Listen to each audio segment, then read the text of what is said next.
Order number 49, paragraph 2A, the majority party whip and the minority party whip will be moving a procedural motion.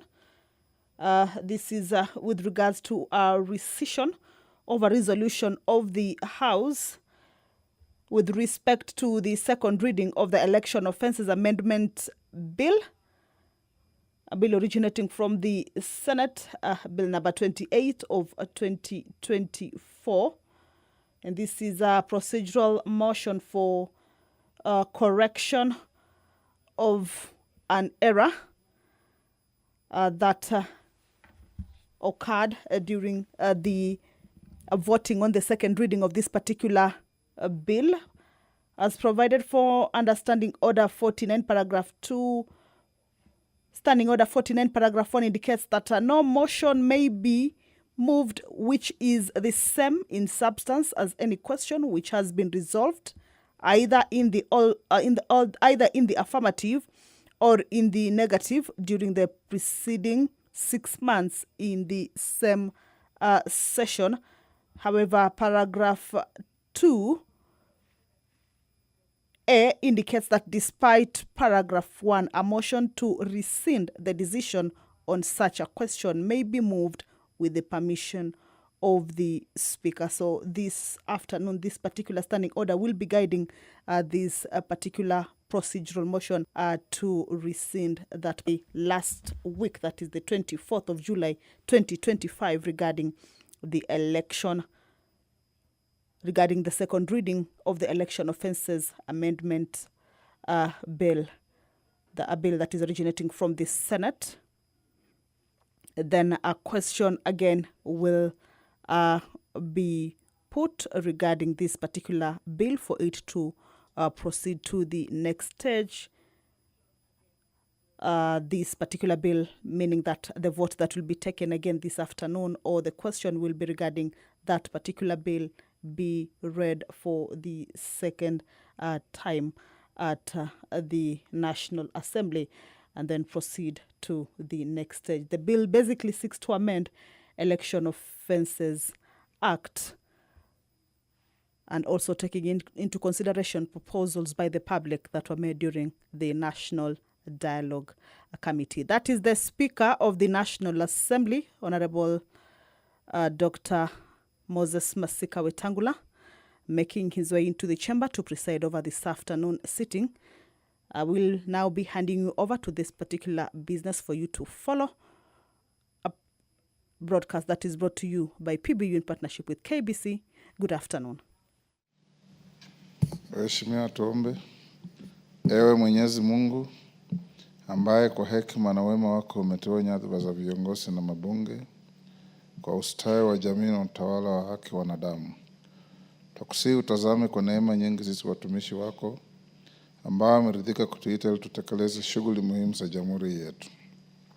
Tunakuomba uteremshie baraka zako sisi tuliokutanika hapa, na utujalie tuyatende na kufikiria mambo yote yatakayofikishwa mbele yetu kwa njia ya haki na uaminifu, ili utukufu na sifa zako siendelezwe, na ili kustawisha amani, ufanisi na heri ya nchi yetu na wale ambao hajasawa umesikabidhi mikononi mwetu. Amen.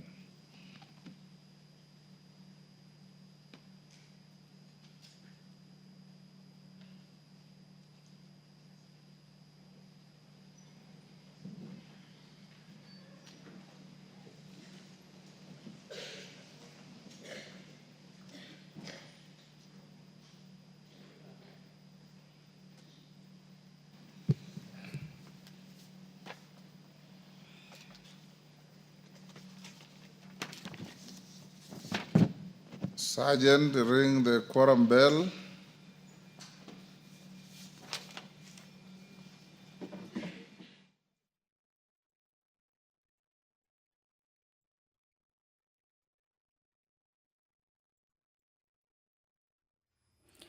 The House is about to commence its business. However, there is a quorum hitch. Much as the prayer has been said and the chair taken, pursuant to provisions of the House Standing Order number 34, that if the quorum is not present, at least 50 members are not present inside the House, then that would mean that the House is not quorated yet for it to be able to commence its sitting. And therefore, that would mean that a quorum bell be rung for 10 minutes, just to give an allowance, as well as alert the members who may be within the precincts of Parliament that the House is having a quorum hitch and that their presence inside the chamber is highly required. And so they might or may hasten their steps to join their colleagues already in the chamber. As that bell is on, we shall continue to take a look at the business that the members this afternoon, as they convene, will be transacting. The Election Offences Bill 2024, Amendment Bill 2024, seeks to amend the Election Offences Act, specifically Section 6 of the Election Offences Act 2016, and also to give effect to recommendations and views of the public that were submitted during the National Dialogue Discourse on the issues of electoral justice and related matters, outstanding constitutional matters, fidelity to political parties or coalitions, and the law on multi-party democracy, entrenchment of the national government, Constituency Development Fund, Senate Oversight Fund, and the National Government Affirmative Action Fund, and establishment and entrenchment of state offices. So this is a bill that its debate was already done comprehensively or conclusively on the floor of the House. It's a bill that is at its second reading stage. And a question will this afternoon be put again. This follows a procedural motion to rectify an error that was done, to rescind on a decision that was done on Thursday, 24th of July, 2025, regarding the second reading of the Election Offences Amendment Bill, a bill originating from the Senate. This afternoon, also pursuant to provisions of Standing Order 44, paragraph 2C, there are statements that were sought by members, various members, and this afternoon, the relevant committees will be responding to these statements. One of the statements is the one that was sought by the Honorable Member for Kirinyaga County, Honorable Njeri Maina, regarding the increasing incidences of human trafficking in Kenya. And this is a statement that was forwarded to the Administration and Internal Security Committee. So this afternoon, in the order of business for the members of the National Assembly, this particular statement that was sought will be a committee. Also, the other statement that will be responded to is regarding the disappearance of Mr. Abdi Rizak Mohammed Yule, that was sought by the Honorable Member Umulher Harun, nominated member. This is also a statement that the Committee on Administration and Internal Security will be responding to this afternoon. If you're just joining us, is that the House is about to commence its sitting. A quorum hitch is currently facing the House in terms of it being able to commence its sitting until that quorum is present, as provided for in the House Standing Order 34. It is a House of rules and thereby has to adhere to its own rules. So that is a quorum bell currently on. Once the quorum is achieved, then we shall be handing you over back to the business. Let's listen into the speaker.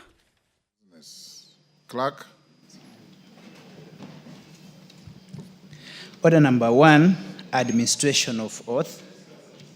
Order number 2, communication from the chair. Order number 3, messages. Order number 4, petitions. Order number 5, papers. Majority Leader.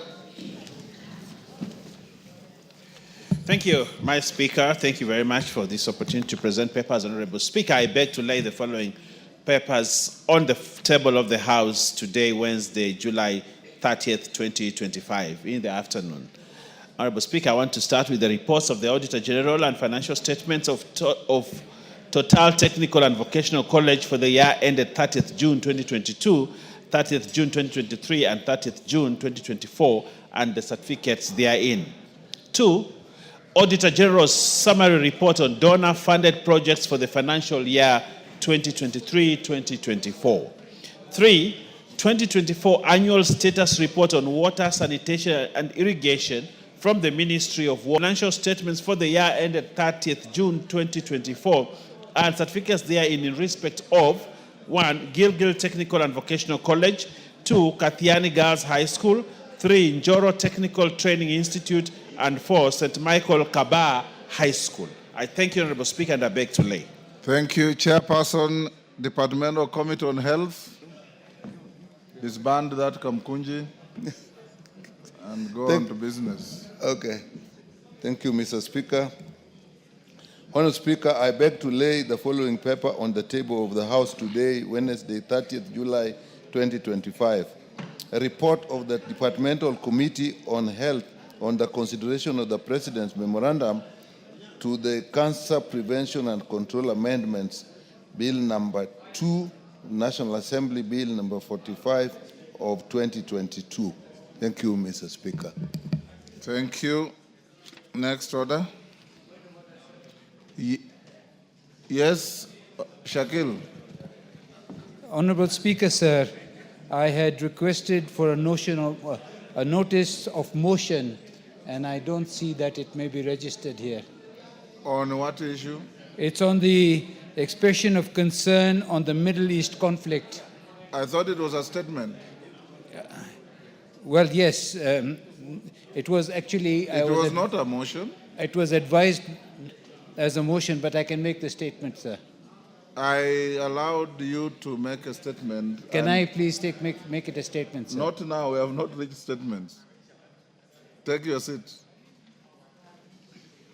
I'll alert you when we get there. Next. Order number 6, notices of motion. Order number 7, questions and statements. Honourable members, will skip order number 7 for now, dispose of orders number 9. Yeah? Is 8?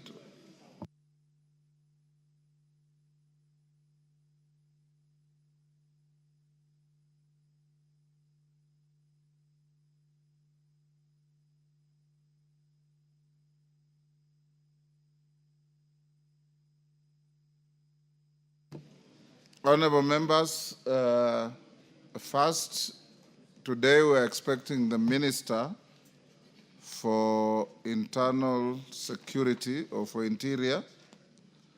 He's written to the Speaker requesting to be excused because he's on urgent national duties elsewhere. The Speaker has acceded to his request. So we'll direct the majority leadership to have him here next Wednesday. So those members with questions to Interior on matters security and others, be available to prosecute your issues on Wednesday next week.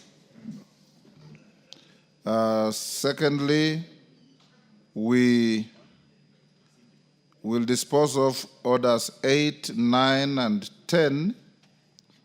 Order 8 is very straightforward. The House was misled by one enthusiastic member to cast a negative vote on an ADCO bill which was a consensual bill, having passed, I think, in the other house as well. It was brought to the House Business Committee, and a motion to rescind the resolution of the House was approved. I expect that to be moved, seconded, and disposed of. Then after that, we'll go to questions and statements. Not questions to the minister, but any other questions. Before that, also allow me to acknowledge in the Speaker's Gallery, Olmanyata Secondary School from Subukia, Nakuru. When you are mentioned, you stand up, students, to be acknowledged. Thank you. Take your seats. Katakala Secondary School from Narok, North Narok. Thank you. In the public gallery, SCK St. Luke Primary from Chesumei, Nandi. Coast Central Adventist School from Muvita, Mombasa. Kapche Protwa Liberty Academy from Konoin, Bomet. I have been asked by the member for Chesumei to take a minute to welcome the school from his constituency. You can do so for the rest of the schools so that we don't duplicate the efforts of the House. Give him the mic. Give the mic to Polo. He's standing and you're putting elsewhere. There you are, next to you. Thank you, Mr. Speaker, for giving me this golden opportunity. However, the students in the public gallery have been taken out. I don't know why, so I'm not very sure whether the students... You can acknowledge them in absentia. All right, thank you. Thank you so much, Mr. Speaker. Let me welcome the students from Chesumei to the House, the 13th Parliament, and tell them welcome. Let them work hard so that they can also be members at some point. And all the other students who are visiting Parliament, this is a house of records. This is a house of leaders, and you're the leaders for tomorrow. So congratulations that you have all come. I'm aware that there is St. Luke's Biribiriet. I'm aware that there is PAG Jerusalem, and I'm also aware that Kapsabet Girls High School also are on their way here, and also Isidore Kombe from my constituency. However, all the students, you are welcomed. Thank you so much. Feel free and watch the proceedings. You'll be leaders for tomorrow. Thank you. On my behalf, yes, member for Nyando, what is it?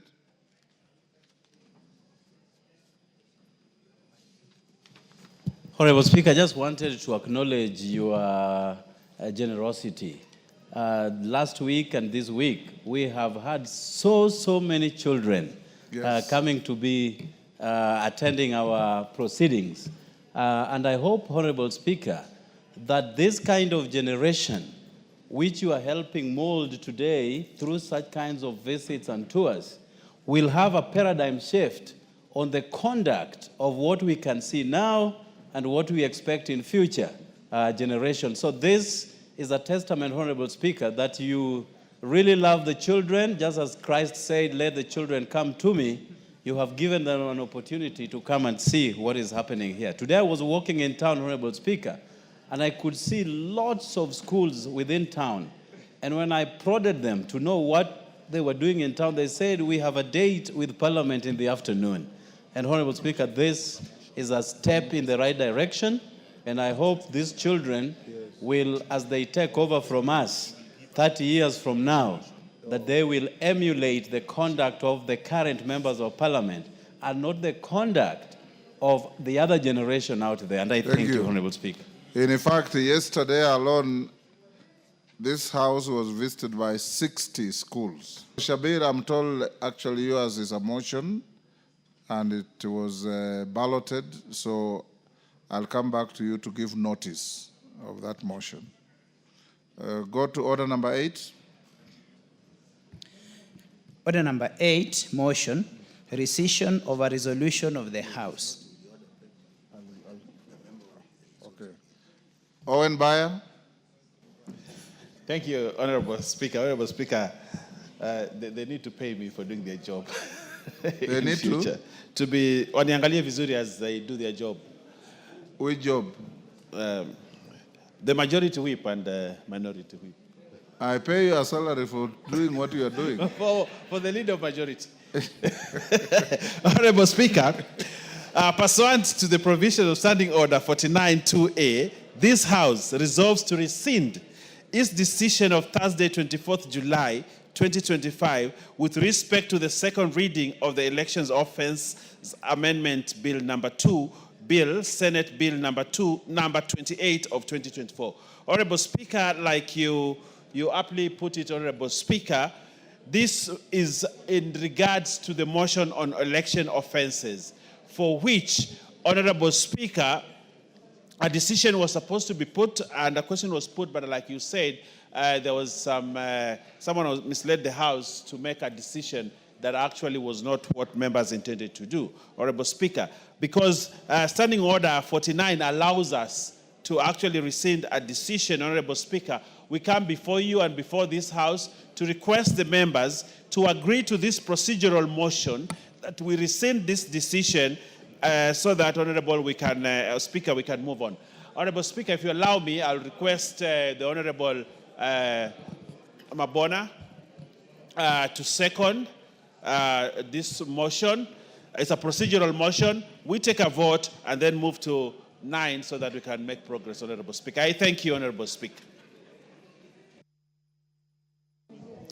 Thank you, Mr. Speaker. Mr. Speaker, thank you for giving me this opportunity, and I wish to second the motion and indicate, Mr. Speaker, that we have multiple roles, and sometimes when you are overwhelmed, it becomes very difficult to stay focused. And so this gives members an opportunity to relook at the issues that we've done, and especially because these are issues that relate to NADCO, that the country has been challenging us, especially those working around the broad-based issues and our 10-point agenda. And one of them is the issue of the NADCO report.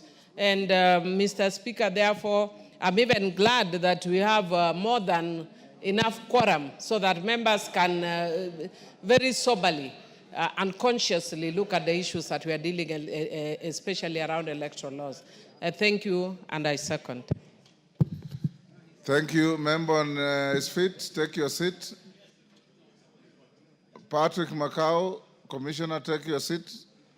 Carol Omondi, what is it? Honorable Speaker, I was just wondering, because I'm hearing a lot of talk about NADCO report. About? NADCO report, and that we are supposed to adopt it. But the reality is there are a lot of illegalities in that report, constitutional illegalities, that we need to debate. We can't just be chaperoned to adopt it. In fact, that is the more reason why you should support this motion so that the bill comes back and you can debate it. But if it had been rejected? Yes, Millie? Thank you, Mr. Speaker. Mr. Speaker, I very reluctantly wish to educate my classmate from primary school to the university. And my neighbor in Suba North is in Suba South and Suba North, because he's talking broadly about a report. The report was actually then looking at various amendments. So we are not talking about the report in overall. We are talking about specific issues in regard to the report. So you are going to be given an opportunity to look at each issue on the NADCO report as they arise, so that we are not choir members singing without music. Some of us are excellent dancers, and even people have been accusing me to dance, that I dance before Farouk Kibet. Mr. Speaker, me, I dance. Even I was suspended in Form 2 for dancing. The first time I was ever suspended in school. In the high school, I was suspended for dancing in the library. So I want to just inform Honorable Karoli that be vigilant. It is good that the standing order gives us an opportunity to relook and be keen and be vigilant, as smart as I am. I have not proposed the question. Let me propose the question. Merely, I confirm that you also danced before me at a funeral.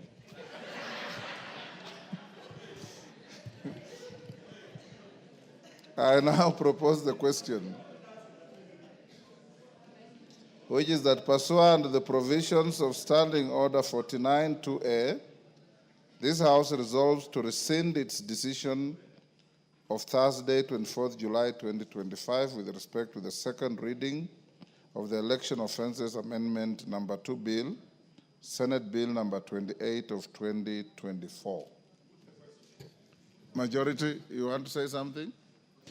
Honorable Speaker, allow me, Honorable Speaker, to just make a small contribution in regard to this matter and to thank the Minority Whip for informing her neighbor and classmate, the Honorable Karoli Omondi. First, that it's true, it is not the NADCO report that we are voting on. We voted on the NADCO report last year, and it was adopted by both houses. And consequential to that adoption, there are certain legislative proposals that were in this House and others in the Senate. This is one such legislative proposal, the Election Offences Bill, that was initiated in the Senate. They passed it, and it came here for concurrence, and we debated it last week. I think Honorable Karoli Omondi last week was very busy in the constituency, and he may have missed that opportunity. But as the Deputy Leader of Minority has said, inadvertently, last week, another bill in the Senate which was to be rejected. So members were, and therefore inadvertently rejected this bill which we intend to proceed, and that is why we are rescinding that decision of the House in line with the Standing Order 49-2A that allows us an opportunity to be able to rescind a decision which, as the case was here, was inadvertently passed by the House. And therefore I want to plead to members that we support this procedural motion so that we go to the order number 9, where we'll now make the right decision in affirming and passing this bill to proceed to the Committee of the Whole House later. Thank you, Honorable Speaker. Having been a contribution, I invite the mover to reply. I'd like to urge members to pass this because this is a procedural motion, and because it is a procedural motion that is meant to do something very important and fundamental that's before this House, Honorable Speaker, I urge that members vote for this procedural motion and remove. Order, members on their feet, take your seats. Honorable Order Mawade, freeze. Of Standing Order 49-2A, the second reading of the Electoral Offences Amendment Number 2 Bill, Senate Bill Number 28 of 2024. As members of that opinion say aye. Will those of the contrary? Number 9, the Election Offences Amendment Number 2 Bill, Senate Bill Number 28 of 2024, second reading. Question to be put. Yes. Members on their feet, take your seats. Take the nearest seat. Kisairo, where is your nearest seat? First, consequent upon your decision at order number 8, question, which is that the Election Offences Amendment Number 2 Bill, Senate Bill Number 28 of 2024, be now read a second time. As members of that opinion say aye. Aye. Will those of the contrary opinion say nay? The ayes have it. Next. A bill for an act of parliament to amend the Election Offences Act. Order number 10, motion, approval National Assembly Bill number 70 of 2023.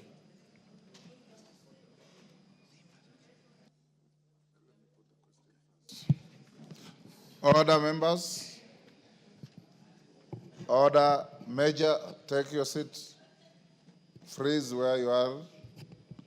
Honorable members, I now put the question at order number 10, which is that pursuant to the provisions of Article 113(2) of the Constitution and Standing Order 153, this House adopts the report of the Mediation Committee on the Gambling Control Bill, National Assembly Bill number 7 of 2023, laid on the table of the House on Tuesday,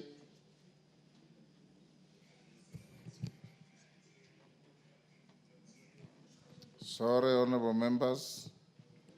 These clerks at the table are misleading the speaker. They told me we're putting the question. I'm told it's for debate.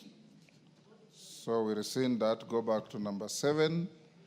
First, go back to number 6, invite the member for Kisumu Town East to give his notice of motion.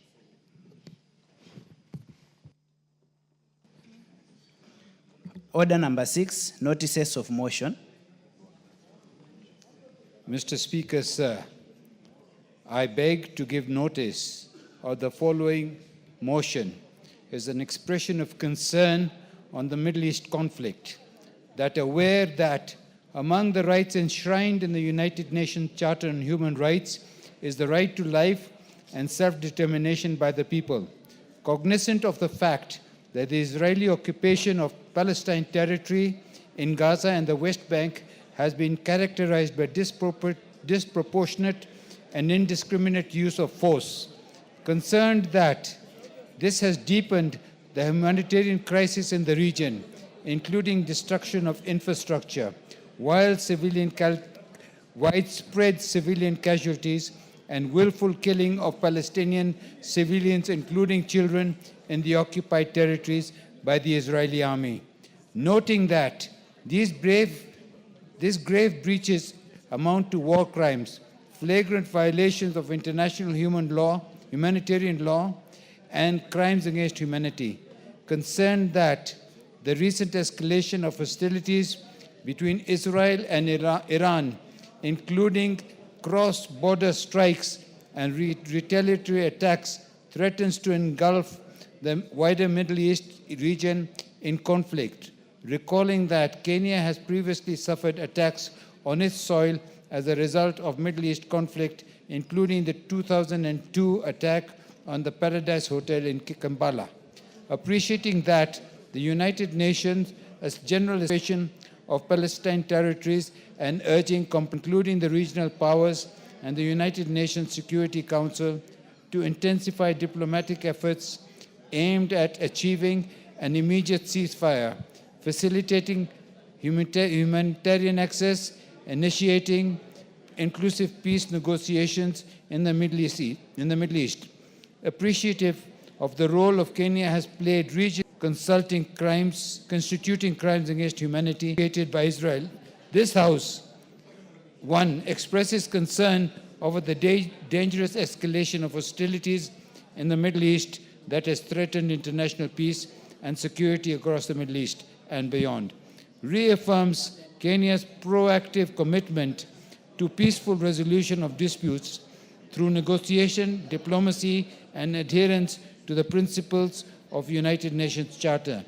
Urges all parties to the conflict to protect civilian lives and infrastructure in accordance with the Geneva Convention and the international humanitarian law, to exercise maximum restraint and immediately cease further acts of aggression, including aerial bombardments, missile strikes, and other form of military escalation, and calls on the international community, including the United Nations and the regional powers, to intensify diplomatic efforts aimed at de-escalating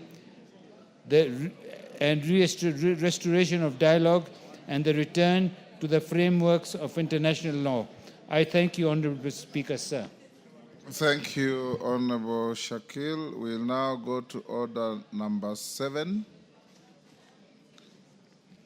Order number 7, questions and statements.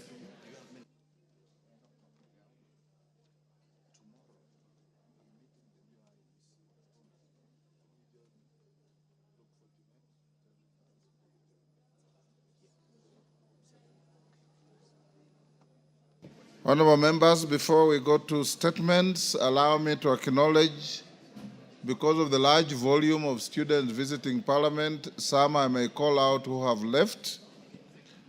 In the Speaker's Gallery, Keringate Primary School from Kuresoi South, Nakuru. In the Public Gallery, Father Toblino Academy from North Hor, Marsabit. Marigu B Primary School from Subukia, Nakuru. Kathera Primary School from South Imenti Meru, Luak Girls Comprehensive School from Rarieda Siaya, Mutongwi Comprehensive School from Kitui West Kitui, Kamirithu Primary School from Limuru Kiambu. I've been asked by the Honorable Otienda Molo to give him 1 minute to welcome Luak Girls. In the process, welcome all the schools present.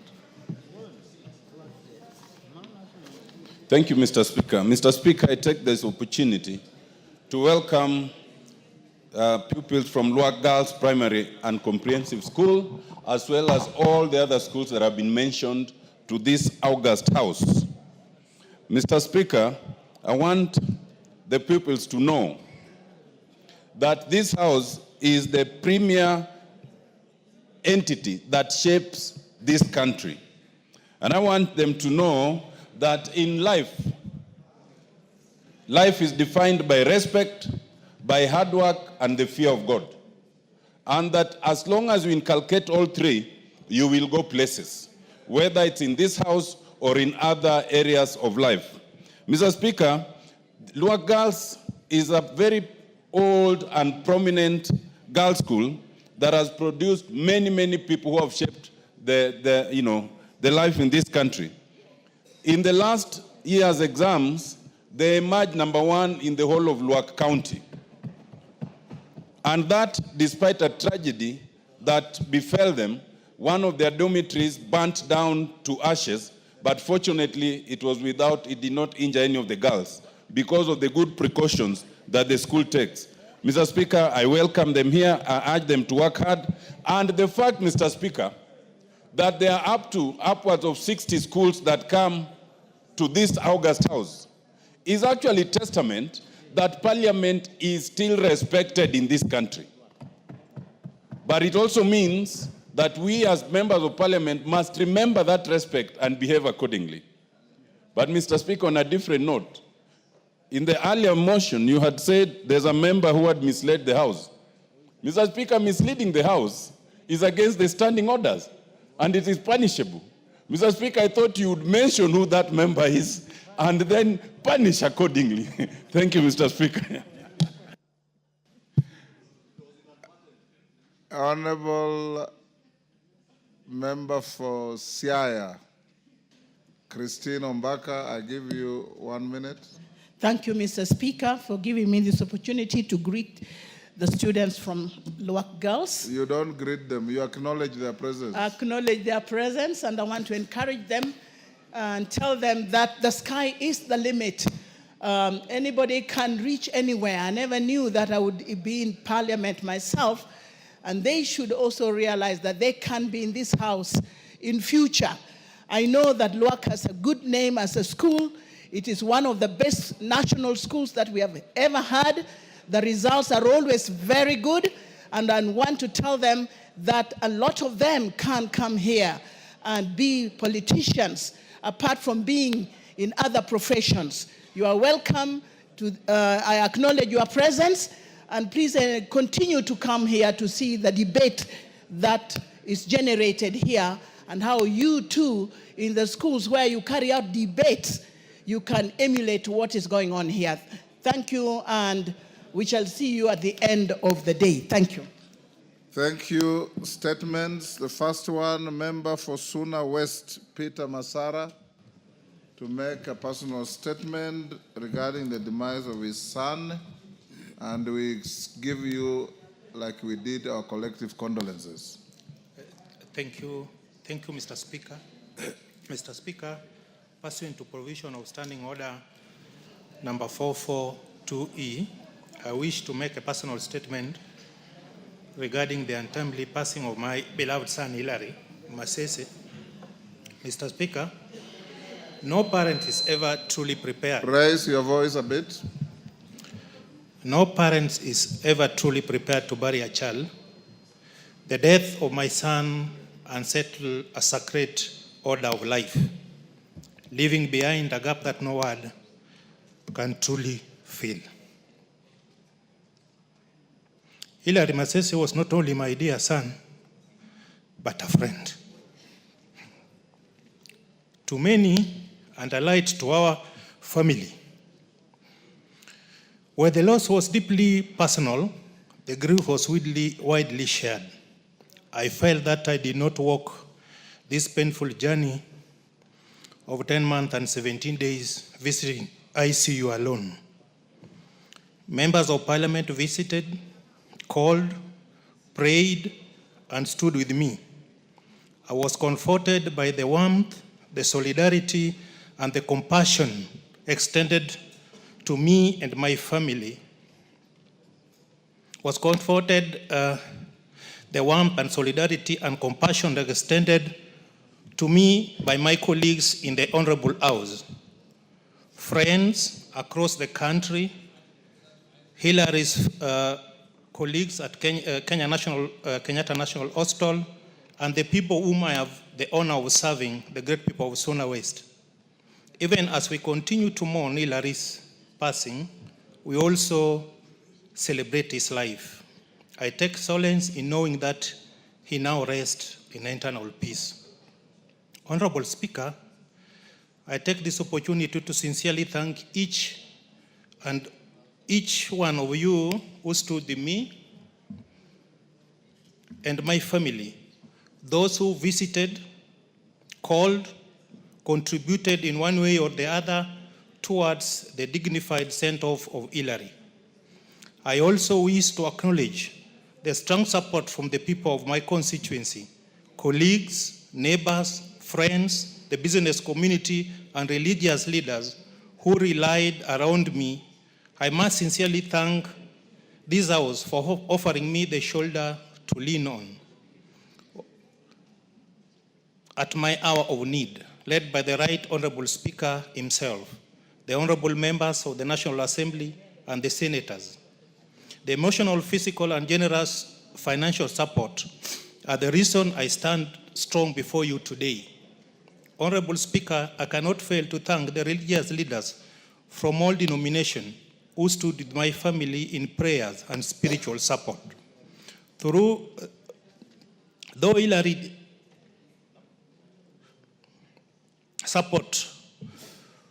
Hillary's time with us was brief, his impact was lasting. I stand before this House today stronger because of the kindness extended to my family.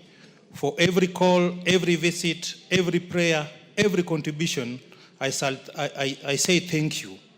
May Masese's soul rest in eternal peace. Thank you, Mr. Speaker. And by extension, I want to thank our whips who were really mobilized members for contribution. Honorable Ivo Bara, Honorable Pasaris, Honorable Elachi, Honorable Suda, and my committee members, the Committee of Budget Committee and Committee of Administration and Internal Security, and all members. Thank you, Mr. Speaker, and let Hillary's soul rest in peace. Thank you. Thank you, Honorable Peter Masara.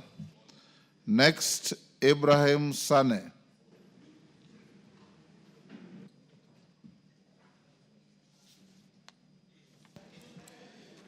Honorable Speaker, pursuant to the provisions of Standing Order 44-2C, I rise to request for a statement from the Chairperson of the Departmental Committee on Administration and Internal Security regarding disappearance of Mr. Hussein Abdirahman Mohammed. Honorable Speaker, Mr. Hussein Abdirahman Mohammed of ID number 2672739 is a resident of Wajir County and was serving as the manager of Wajir Huduma Center. He disappeared on Tuesday, 8th July 2025, having been last seen attending an official function presided over by the Cabinet Secretary for Public Service and Human Capital Development. Since the event, he has never returned home, and despite numerous efforts by his family to trace or contact him, his whereabouts remain unknown to date. This unexplained disappearance has caused great anxiety among his family members, colleagues, and the wider community. He was a dedicated and committed civil servant, Therefore, his sudden absence raises concern and alarm across the constituency. Honorable Speaker, it is against this background that I request for a statement from the chairperson of the Departmental Committee on Administration and Internal Security on the following. 1, a report on the status of investigations into the disappearance of Mr. Hussein Abdirahman Mohammed. 2, the measures taken by the government to ensure that Mr. Hussein Abdirahman Mohammed is found and reunited with his family. And finally, the steps being taken to enhance the safety and security of residents in Wajir North constituency, including measures by security agencies to promptly investigate and resolve cases of missing persons. I thank you, Honorable Speaker. Kainan, you want to joyride?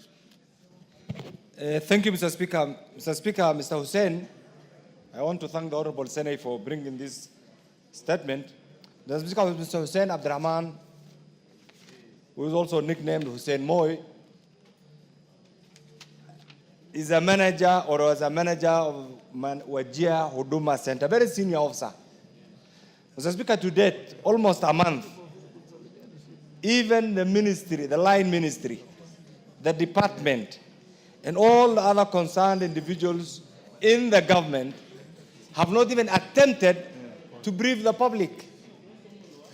Mr. Speaker, in addition to the statement by the Honorable Senate, allow me also to request the chairman, Mr. Speaker, because this is a very senior public servant.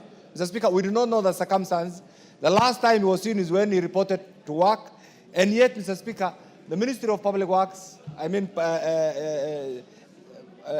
Ministry of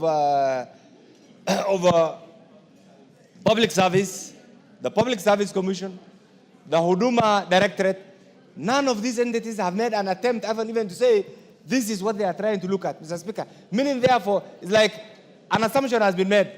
Mr. Speaker, I want to request the chairman, in addition to the statement here, to find out the report that has been made by the family in Wajir, whether that report has been investigated, and if it has been investigated, is it the Wajir police? Is it the Wajir CID? Is it the CID headquarters here? And what is the summary investigation of this officer who has been missing, Mr. Speaker? Thank you, Mr. Speaker. Jeho, 1 minute.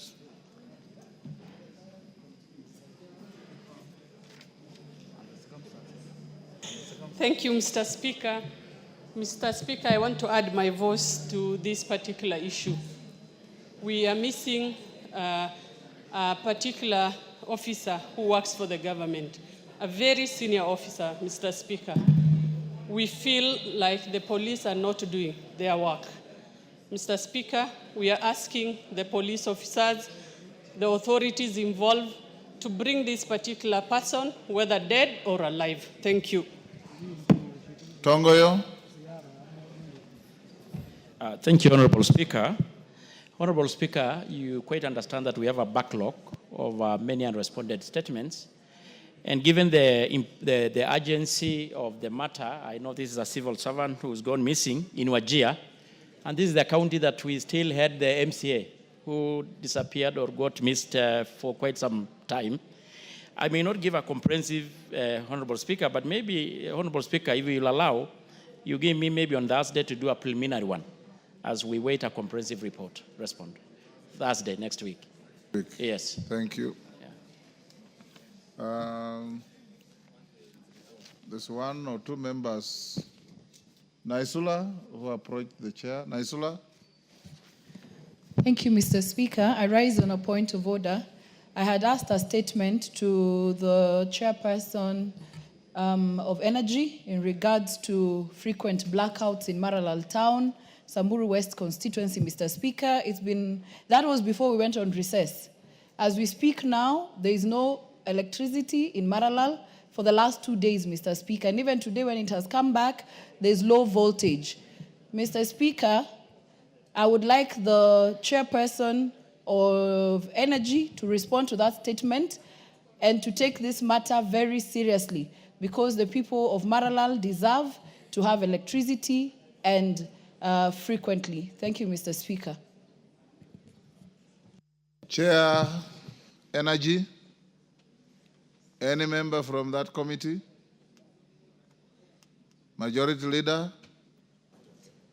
There's a protestation from Naisula that she requested for a statement on incessant blackouts in Maralal that has never been responded to for a little while. Can you instruct the chairman of Energy to bring a response on Wednesday morning? Yes, Honorable Speaker, I'm aware the chairman and the vice chair were engaged in another meeting with the ministry, both Gekaria and Honorable Aramat, and I will get that information to them. Thank you. Sula? Speaker for that direction and also Majority Leader for that commitment, but which Wednesday? Tomorrow? Wednesday. Today is Wednesday. So, no, I wanted today, later. Today we have, I said Wednesday morning. We're definitely past morning. So it's next Wednesday morning, Naisula. Yes, Honorable Kanan. Mr. Speaker, I also requested for a statement from the chairperson of the Committee on Blue Economy, Water and Irrigation, sometimes back on 9th April, Mr. Speaker. And on today, 9th? April yes. This year. It's quite some time. And this was a very important issue, Mr. Speaker, regarding the status of water and sewerage system in Wajir Town. And Mr. Speaker, you are aware, we are the only county that use bucket latrines donated to us by the Italian war prisoners, Mr. Speaker, Second World War prisoners in 1939. I really want to plead with the chairman to give us an answer, however difficult it might be, and I know it's very difficult, to bring an answer as soon as possible. Chairman, Water and Blue Economy, any member? Any member of Water and Blue Economy, Majority Leader? Similarly, tell Honorable Kangoko Bowen to bring a response to Kainan on Wednesday morning next week. Most obliged. Honorable members, allow me to acknowledge in the Speaker's gallery Transcend High School from Cherangani in Nandi. I didn't know there is Cherangani in Nandi. Clerk, is this correct? Cherangani is in Trans Nzoia. So you've written Cherangani Nandi. Be that as it may, Transcend High School from Cherangani, Kaundu Secondary School from Mwingi North Kitui, and in the public gallery, Omama Academy from Bobasi Kisii, and Kipletito Comprehensive School from Aldai Nandi. On my behalf and on behalf of the House, we welcome the students, their teachers, and those accompanying them to the House of Parliament. Next order. Yes, Gonzarai. Statement which was supposed to be responded by the chairman, Interior. Sorry. You heard? A statement which was supposed to be responded by chairman of Interior about the abduction of Charomai, 16th of July, 2024. Interior Chair, are you ready? Speaker, I did commit to give a preliminary one tomorrow, Thursday. Tomorrow? Yes. Okay. So we are still within time. So Gonzarai be here tomorrow. Njeri Maina. Order, Jerry, you can't do that.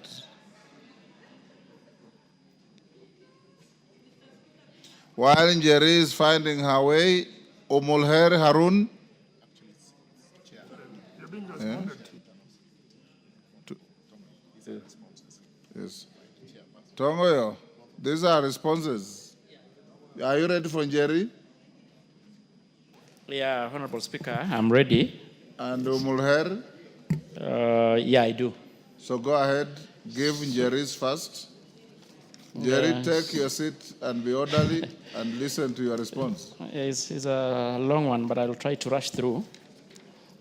Honorable Speaker, the Honorable Member for Kirinyaga, Honorable Jane Njeri, had sought a statement regarding incidents of human trafficking in the country. And in particular, he wanted to know measures put in place by the government to strengthen the enforcement and operationalization of the Counter Trafficking in Person Act, including and plan to address the emerging gaps in legislation, policy, and implementation. Secondly, action taken to safeguard Kenya's porous borders to curb the entry and exit of human traffickers and their victims. And thirdly, to safeguards established to ensure the safety and the well-being of Kenyans seeking employment opportunities abroad. Honorable Speaker, I respond as follows. In question number 1, Honorable Speaker, the following measures have been put in place to strengthen enforcement and operationalization of the Counter-Trafficking in Person Act 2010. The National Police Service actively monitors recruitment agency to prevent their involvement in the human trafficking in collaboration with the Ministry of Labor and the National Employment Authority. The frequent inspections are done to ensure all agencies operate in compliance with established legal and ethical standards. The NPS established the Anti-Human Trafficking and Child Protection Unit within the Director of Criminal Investigation, and this unit works in coordination with the Border Police Unit and other security agencies to identify and dismantle the trafficking network operating across the border points. In collaboration with the NIS, the NPS conduct intelligence-driven operation to identify and apprehend traffickers and rescue victims from trafficking syndicates. The officers assigned to the border areas receive specialized training to recognize and trafficking patterns, manage victims appropriately, and understand legal procedures in line with the Counter-Trafficking in Person Act. The government is intensifying border checks, increasing vigilance to deter and arrest suspicious individuals involved in the act. The Kenya collaboration with the East African community and international organizations such as International Organization for Migration to implement the cross-border and the trafficking strategies. The authorities are actively mapping out suspected non-gazetted and porous routes used by these cartels and conduct community sensitization forum like barastas so that the public gets sensitized. And Honorable Speaker, the government is reinforcing collaboration among law enforcement, migration, and labor departments to identify and disrupt trafficking operation and networks effectively. The NPS, in conjunction with the Office of the Director of Public Prosecution, is enhancing mechanism for victim protection. These include ensuring clear case reporting procedures and safeguarding victims after they come forward. On the other question, Honorable Speaker, measures taken to address the emerging gaps in combating human trafficking. While the Counter-Trafficking in Person Act 2010 remain a cornerstone of a legal framework, the government is actively reviewing and updating the legislation to address evolving challenges, including the rise of the online child sexual exploitation. And the trafficking innovations are being mainstreamed into the border and national policy framework, and notably the National Plan of Action on Online Child Sexual Exploitation incorporates measures to combat emerging form of trafficking. To strengthen the on-the-ground impact, the government is implementing the National Plan of Action along the National Referral Mechanism, and this framework are designed to enhance coordination and ensure consistent application of anti-trafficking efforts across all levels. The operationalization of the Data Protection Act 2019 will enhance secure ethical collection, sharing, and analysis of data related to human trafficking, enabling better monitoring of the trends and informed decision-making. The ongoing training and capacity building program for the law enforcement agencies, frontline responders, and other key stakeholders remain essential to closing implementation gaps and ensuring effective response to both traditional and emerging form of trafficking. On the third one, Honorable Speaker, the following measures have been taken to safeguard the porous border. Joint investigation teams, operating centers have been set up to facilitate intelligence gathering, information sharing among border control agencies. And this initiative aims to enhance investigative compatibilities and promote effective multi-agency collaboration at key border points. Technological tools such as Integrated Custom Management System, that is ICMS, and biometric systems are being utilized to data irregular movements and strengthen surveillance at borders. These systems enhance efficiency and improve the ability to identify potential trafficking activities. Targeted training programs have been implemented for border and airline personnel, notably the IOM, in partnership with the Kenya Airways, has conducted training to equip staff with the skills needed to identify and assist victims of human trafficking. The border management system has been established at selected border point, transforming them into one-stop shop for the clearance of travelers, goods, and services. The BMS operate under a multi-agency framework, bringing together various government agencies to streamline and coordinate border operations.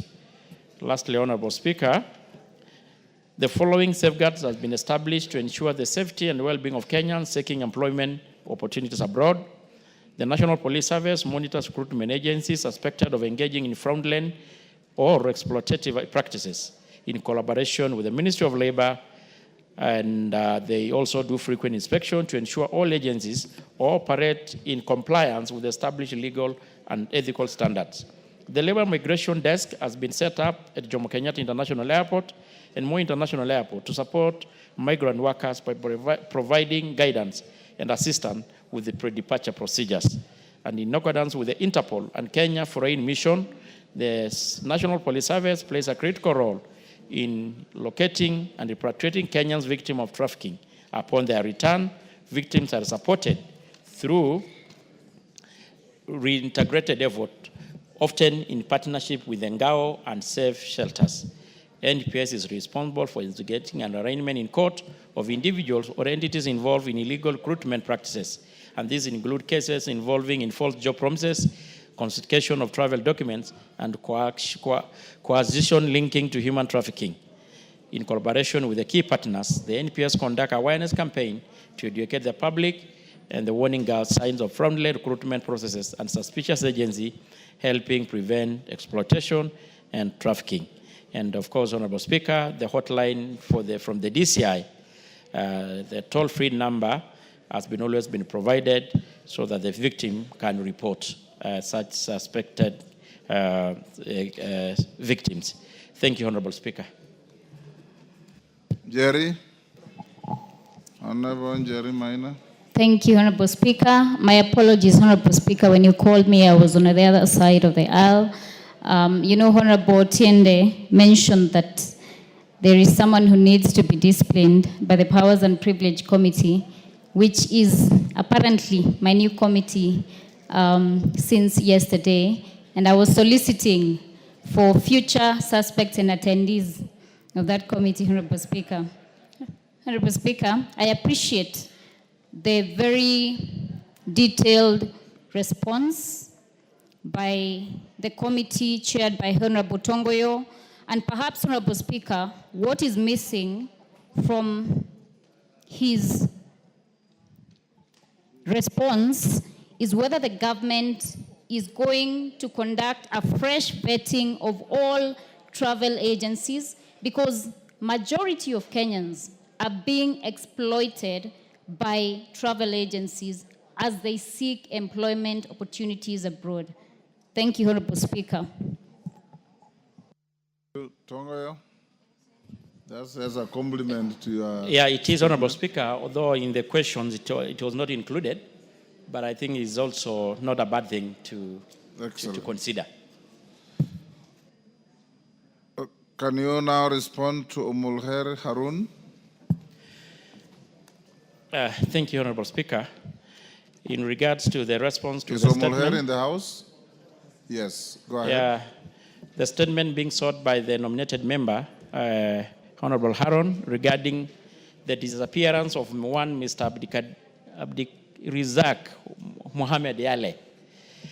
And in particular, she wanted to know the status of investigation of the disappearance of the said person, measures that the ministry is taking to ensure that the missing person is found and reunited, and generally the measure be taken to apprehend and arraign before the court the perpetrators. Honorable Speaker, I state as follows.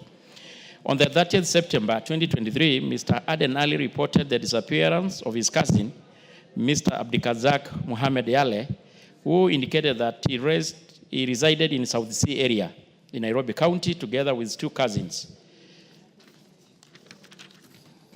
On the 29th September same year, He left for work in the morning, leaving behind his cousins who were still asleep.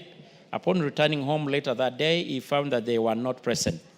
He initially assumed that they had gone to a local Islamic religious school located on the Sugura Road, South Sea, where both taught Islamic religion classes. When the two failed to return home that evening, he became concerned and proceeded to make a missing person report at Nairobi West Police Station via OB number 143009 of 2023. The incident was referred to Akila Police Station, and a missing person description and details were circulated in all border points, police stations, and division within the country via a signal Rev Z0, .org 5/2/14 volume 1.1068. Additionally, a request to obtain the call data record of the missing person mobile number was made to the service provider Safaricom to assist in identifying the last contact person that the victim communicated with. From the results, it was established that the victim's phone number was switched off within South Sea area, and the victim had neither called anyone nor received any call on that material day. After the 26 days of her disappearance, the Muhammad Yale returned and stated that on the 29th September, while walking with his brother in Nairobi West area, unknown individuals abducted them by covering their heads with sacks and bundling them into a Probox Matatu motor vehicle, which drove for a short distance before stopping. Then they were then transferred into another vehicle, which took them to another unidentified location where they were reportedly tortured. Ahmed claimed he was later given 1,000 and released at a known location within Nairobi with a stern warning not to disclose the incident, what had happened to him, and to leave Nairobi within 3 days. He took a motorcycle to Isli and eventually found his way back to South Sea. Upon further interrogation, he stated that he did not know the whereabouts of his brother, Abdikadir Muhammad Yale. In compliance with the abductor's instruction, Ahmed left for Garissa 3 days after his return and has remained there to date. He indicated that due to the trauma he experienced, he is unwilling to return to Nairobi. Since the circulation of the missing person signal, no information has ever been received to assist the police in tracing the whereabouts of Adhan Nur Hassan. The case is pending under investigation. And lastly, Honorable Speaker, the case is pending under investigation, and the police will update the family of any new development in regards to the whereabouts of Mr. Adhan Nur Hassan. And the last one, so far, no leads to the whereabouts of the missing person, and the suspect has been established. The case remains pending under investigation. I submit, Honorable Speaker. Harun. Hey, boss.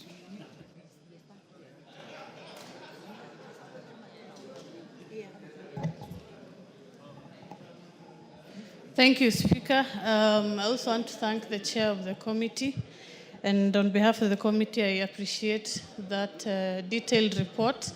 But I'm a bit concerned because I have sat down with the families of Abdirizak Yale. I was actually with the father yesterday, and Ahmed, who was abducted alongside his brother in 2023.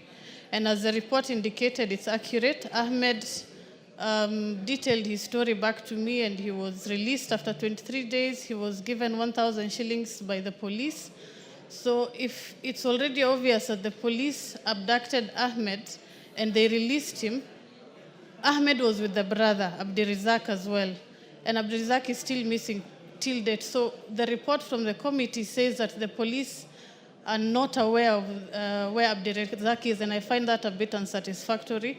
I wish for the committee to relook into it so that they're able to give a bit of reprieve to this particular family.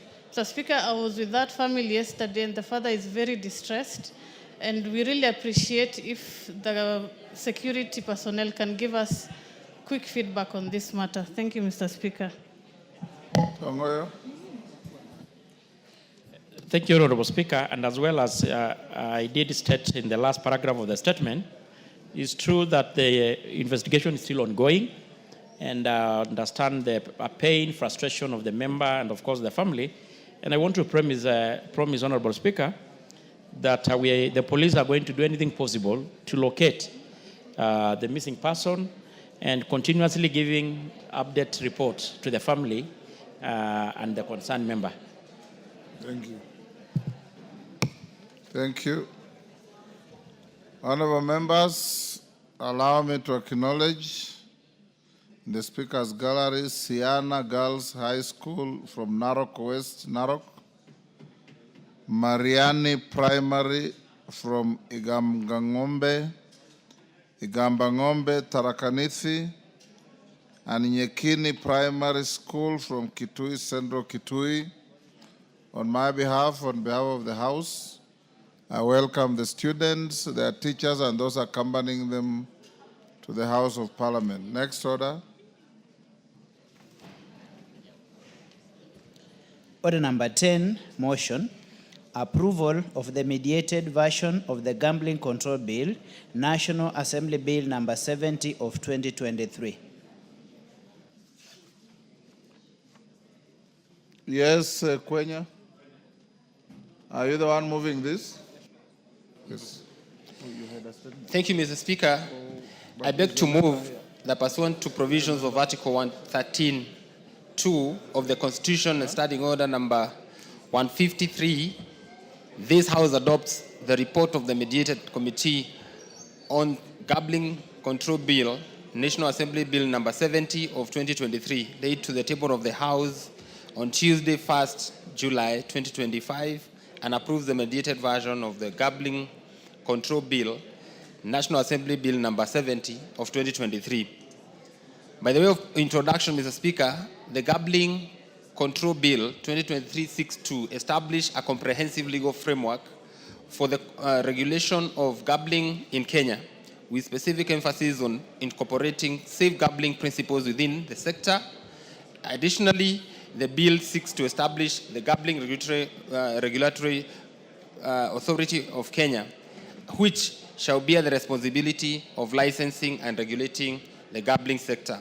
Honorable Speaker, the National Assembly passed the Gambling Control Bill, National Assembly Bill number 70 of 2023 on 6 December 2023 and forwarded the same to the Senate for concurrence pursuant to the provisions of Standing Orders number 144 and Article 110 of the Constitution.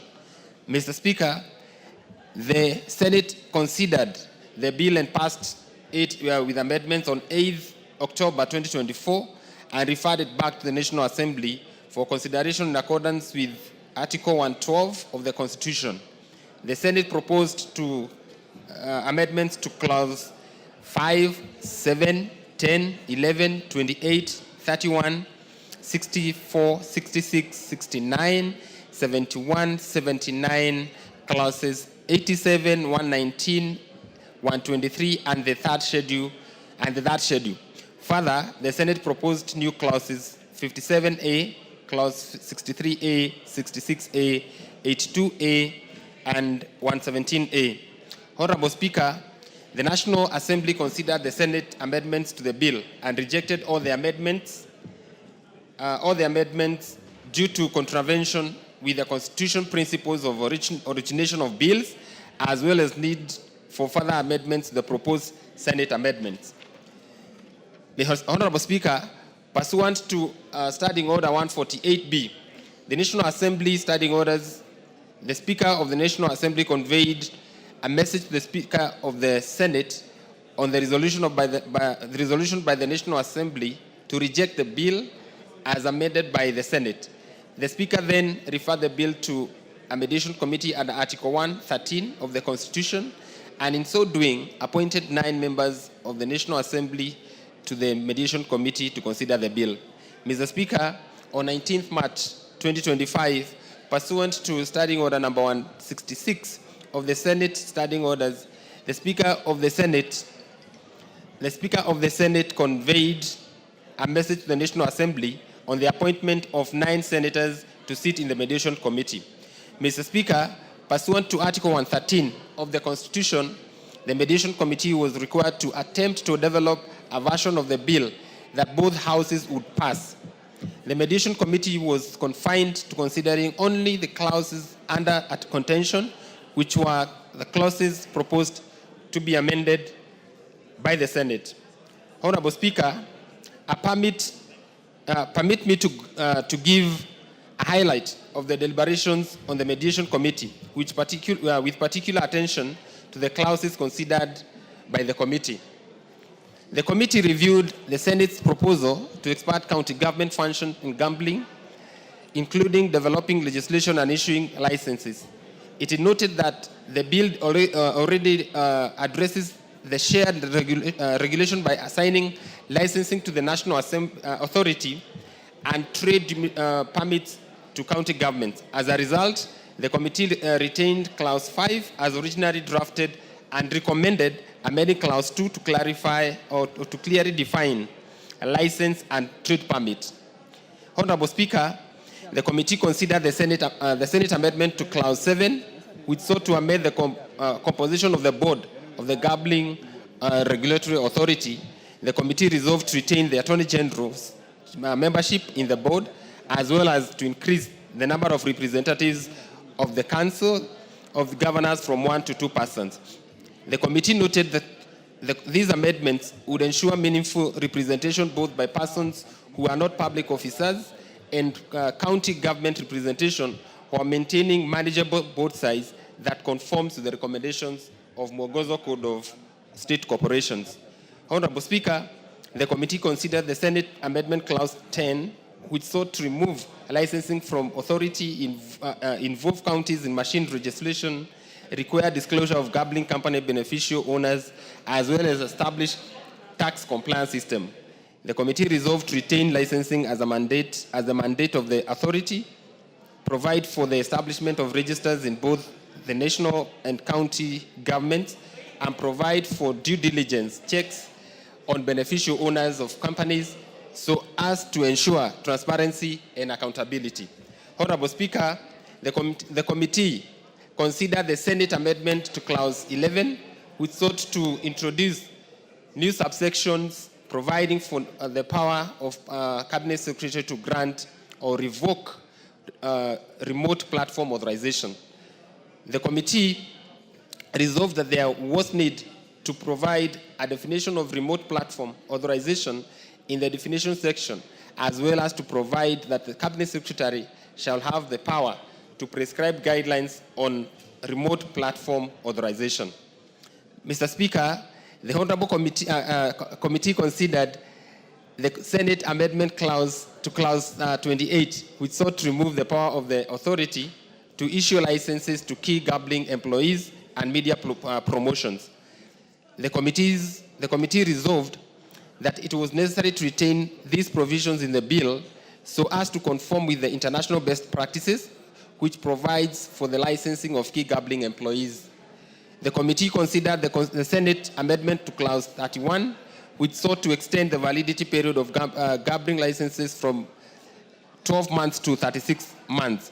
The committee resolved to increase the validity period of an operating license to ensure ease of doing business and to align the bill with National Lottery Act number 20 of 2023, which provides for 7-year license for annual lottery operator. Honorable Speaker, the committee considered the proposed new clause 57A, 63A, and 66A and 82A, which sought to introduce lottery tax, betting tax, gaming tax, and prize competition tax, respectively. The committee noted that in terms of Article 109, sub-Article 5 of the Constitution, a money bill may be introduced only in the National Assembly. The committee further noted that inasmuch as the bill proposes to repeal the existing betting, Lottery and Gaming Act, Clause 121(6) of the bill provides that the provisions of betting tax, lottery tax, gaming tax, and prize competition tax shall continue to be in force. The committee therefore resolved that the new clauses as proposed by the Senate should not be part of the bill. Honorable Speaker, the committee considered the Senate amendment to clause 64, which sought to reduce the minimum amount of a single bet in a casino machine from 20 shillings to 1 shilling.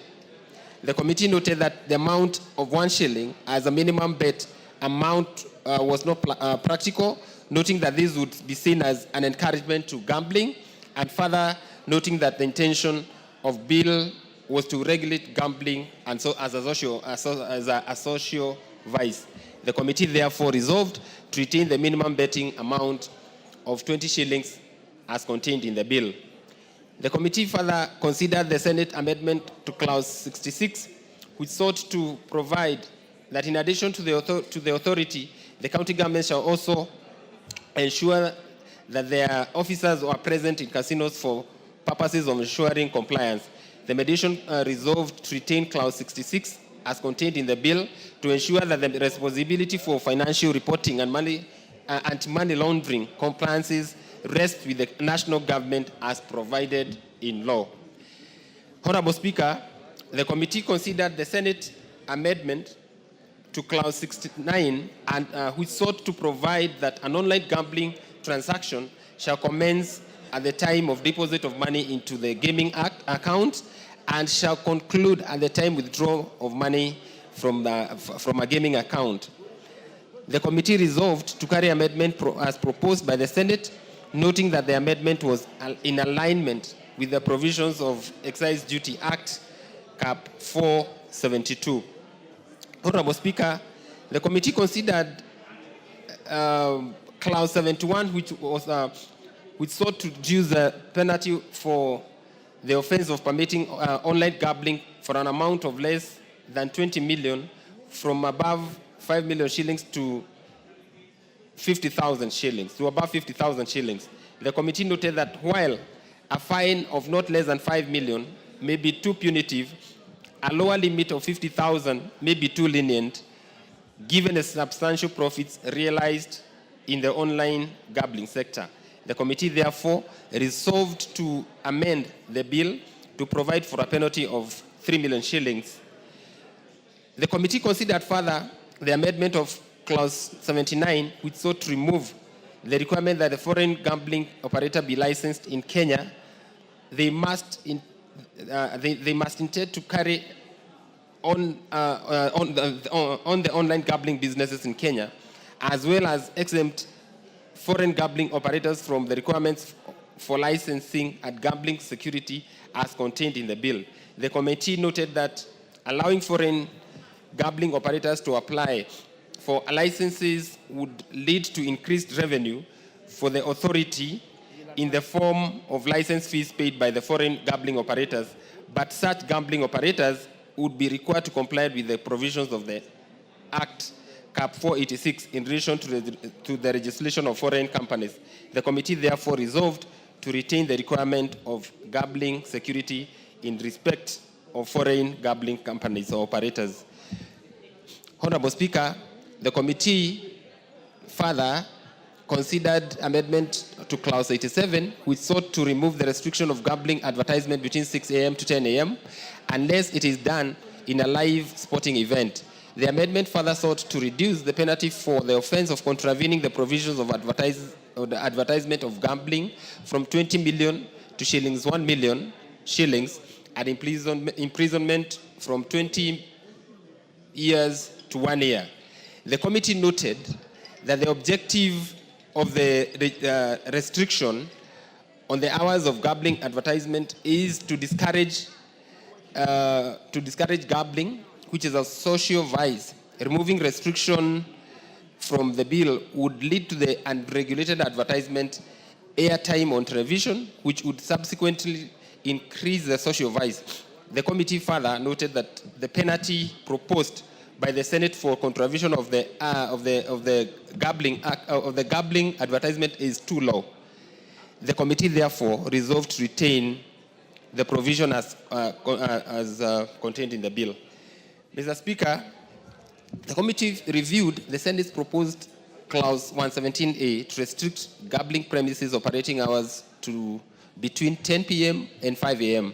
The committee found the proposal would not be practical, as online gambling would remain accessible 24 hours, 7 days a week, creating an unfair regulatory environment. Consequently, the committee resolved not to include the clause in the bill. Mr. Speaker, the committee further considered amendment to clause 119 by the Senate, which sought to remove the conduct of the National Lottery and National Lottery rules from among the matters which the Cabinet Secretary shall have power to make regulations. The committee noted that the bill seeks to make the gambling regulatory authority the main regulator of all gambling activities by empowering it to set standards and norms. Therefore, the amendment proposed by the Senate was not necessary. The committee therefore resolved to retain the clause as contained in the bill. Mr. Speaker, the committee considered also clause 123 of the amendment that was proposed by the Senate, which sought to amend the Income Tax Act, the Excise Duty Act, to provide for tax exemptions on gambling activities. The committee noted that Article 109, Sub-Article 5 of the Constitution, provides that a money bill may be introduced only in the National Assembly. Therefore, the amendment proposed by the Senate were in contravention of the constitutional provision. The committee therefore resolved to retain the clause as contained in the bill. The committee considered the Senate amendment to the third schedule, which sought to reduce the security required in respect to online gambling and national lottery from 200 million shillings to 20 million shillings. The committee noted that while the National Assembly provision requiring 200 million shillings and gambling security may be considered too high, the Senate proposed reduction to 20 million shillings would be inadequate given the scale and potential impact of these operations. The committee therefore resolved to amend the bill to provide for the amount of 100 million shillings as gambling security in respect of online gambling and national lottery. Mr. Speaker, as I conclude, permit me to thank the members of the Mediation Committee for their efforts in developing a version of gambling control bill that not only gives effect to the constitutional principles of devolution, but will also lead to the establishment of a comprehensive legal framework to regulate the gambling sector in Kenya. Finally, Honorable Speaker, I urge this House to adopt the report of the mediated committee and approve the mediated version of the gambling control bill as contained in the order paper. I take note that this bill presents a comprehensive and a modernized approach to the regulation of gambling in Kenya. It aims to balance the economic benefits of the industry, which injects the much needed revenue into the country, into the economy, which at the same time, protecting consumers and preventing social harm in our society. The mediated version of the bill is attached to the order paper. I beg to take, Mr. Speaker, I beg to move and take this opportunity to request the Honorable Leader of Majority, the Honorable Kimani Chongwa, to second. Thank you, Speaker. Thank you. Honorable members, before the Leader of Majority seconds, allow me to interrupt the business of the House to welcome students that we have in the public gallery this afternoon. St. Paul's Gatinda Primary School from Runyenjes constituency, Embu County, Kiambuthia Secondary School, Madhioya constituency, Murang'a, Ruyobe Primary School from Rongai constituency, Nakuru County, Chungor Comprehensive constituency, Elgeyo Marakwet, and in the Speaker's Gallery still we have Kapsabet Girls High School, Mgwen, Nandi County. And on behalf of all of us, I will give 1 minute to the member, Honorable Didmas Wekesa, whose daughter is a scholar in Kapsabet Girls. A minute to welcome all of them on all of our behalf. Thank you, Madam Speaker, for giving me this opportunity to welcome our students in the National Assembly of Kenya, and most particularly, Honorable Madam Speaker, Kapsabet Girls, where my firstborn daughter is sitting Form 4 this year. And I am not only elated to welcome all the students, but most particularly very happy that my firstborn daughter can now understand where I come every day, why at times I'm absent from home is because of the call of duty of enacting various laws in our country. And I also take this time, Madam Speaker, to appreciate the teachers of our country who are not only preparing our students to pass the exams, but they are modeling them to be model Kenyans, to be good citizens, so that they can take this country to the next frontier. I take this opportunity on behalf of all the members of Parliament to welcome all of them. Feel free in the National Assembly. I thank you, Madam Speaker. I was going to say we sit for 3 days in a week, but I welcome all the scholars that are here to observe the proceedings of the House. Leader of Majority, second your motion. Honorable Naisula and Honorable Kororia, that Kamukunji is illegal. Let us hear the Leader of Majority. Thank you, Honorable Speaker. I rise to second this motion for approval of the mediated version of the Gambling Control Bill, National Assembly Bill number 70 of 2023. Honorable Speaker, I will not delve into all the specific clauses since the mover of the bill, the Honorable Kwenya, has already done that. And on behalf of the Sports Committee and members of the Mediation Committee, Honorable Speaker, allow me first to thank all the members of this House who have sat in that Mediation Committee and those from the other House in the Senate, because it was a painstaking process to be able to agree on many contentious issues, Honorable Speaker, to make sure that we have a Gambling Control Act if this bill is passed today and becomes an act of Parliament, Honorable Speaker. Honorable Speaker, this bill, when it came to this House, we sent it to the Senate because there were certain provisions that touch on county governments, Honorable Speaker, because the gambling or betting control, Honorable Speaker, is a shared function between the national government and our county governments. And therefore, in line with the fourth schedule of our Constitution, we had to send this bill to the Senate. They amended quite a number of clauses, some that touched on money bill effect, or some clauses that made the bill to have the money bill, some clauses that had a money bill effect. And when they came, we rejected them, and those are some of the issues that occasioned the mediation process. I'm glad that the mediation committee between the two houses was able to agree and removed all the clauses that touched on taxation and anything that had the money bill effect, which in line with our Constitution and our own standing orders and those of the Senate, anything that has a money bill effect, in line with Article 114 of our Constitution, can only be done by the National Assembly and not the Senate. And I must thank the mediation committee, because when they were able to sit together, they were able to agree and remove all the clauses that touched on money bill and those that touched on taxation. And I'm happy, Honorable Speaker, that many of those issues, again, were addressed during the finance bill debate, and we were able to enact many of the provisions that would otherwise have been carried in this bill that had tax measures in the finance bill, which is now the Finance Act of 2025, Honorable Speaker.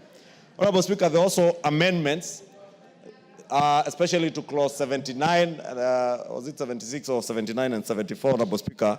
I will get it shortly, that touched on certain statutory provisions.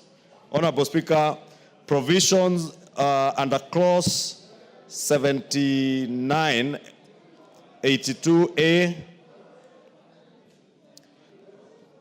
and clause 40 and 29 that were being amended by this bill. And Honorable Speaker, some of the provisions touch on statutory provisions that the Senate again had sought to exclude certain companies, especially those that are engaged in online gambling, from statutory provisions. Statutory provisions, Honorable Speaker, some that require that any person who is engaged in gambling business must be domiciled in Kenya, must have a bank account in Kenya under the purview of the Central Bank of Kenya, must deposit security bonds or bank guarantees or an insurance bond to be able to safeguard the interests of the people who are gambling, Honorable Speaker. And some of the measures that Senate had taken was to remove some of those statutory provisions, Honorable Speaker. And I'm happy that during mediation they were able to agree and only allowed the exemption of Clause 29A on the question of licensing for those who are engaging in the business of online gambling, to allow them not to necessarily have local shareholding, because the exemption was to allow, or rather the law required that any person who is licensed to offer gambling or betting activity under the Act, that person must be a body corporate in which a minimum of 30% of shares under this Act are either, it must be a body corporate in which a minimum of 30% of the shares are held by Kenyan citizens, Honorable Speaker. And I'm happy, Honorable Speaker, that that particular provision, the mediation committee was able to agree that if you engage in online business, you do not necessarily need to have shareholding, local shareholding, as was required under the Act. And that is the only exemption that the mediation committee has agreed on. Otherwise, Honorable Speaker, the other measures that the Senate had put in exempting people who are doing online gambling from the statutory provisions of having security bonds, bank guarantees, insurance security bonds, those have now been restated. Because, Honorable Speaker, those things are not just there for the sake of having them there. They are there to protect the public.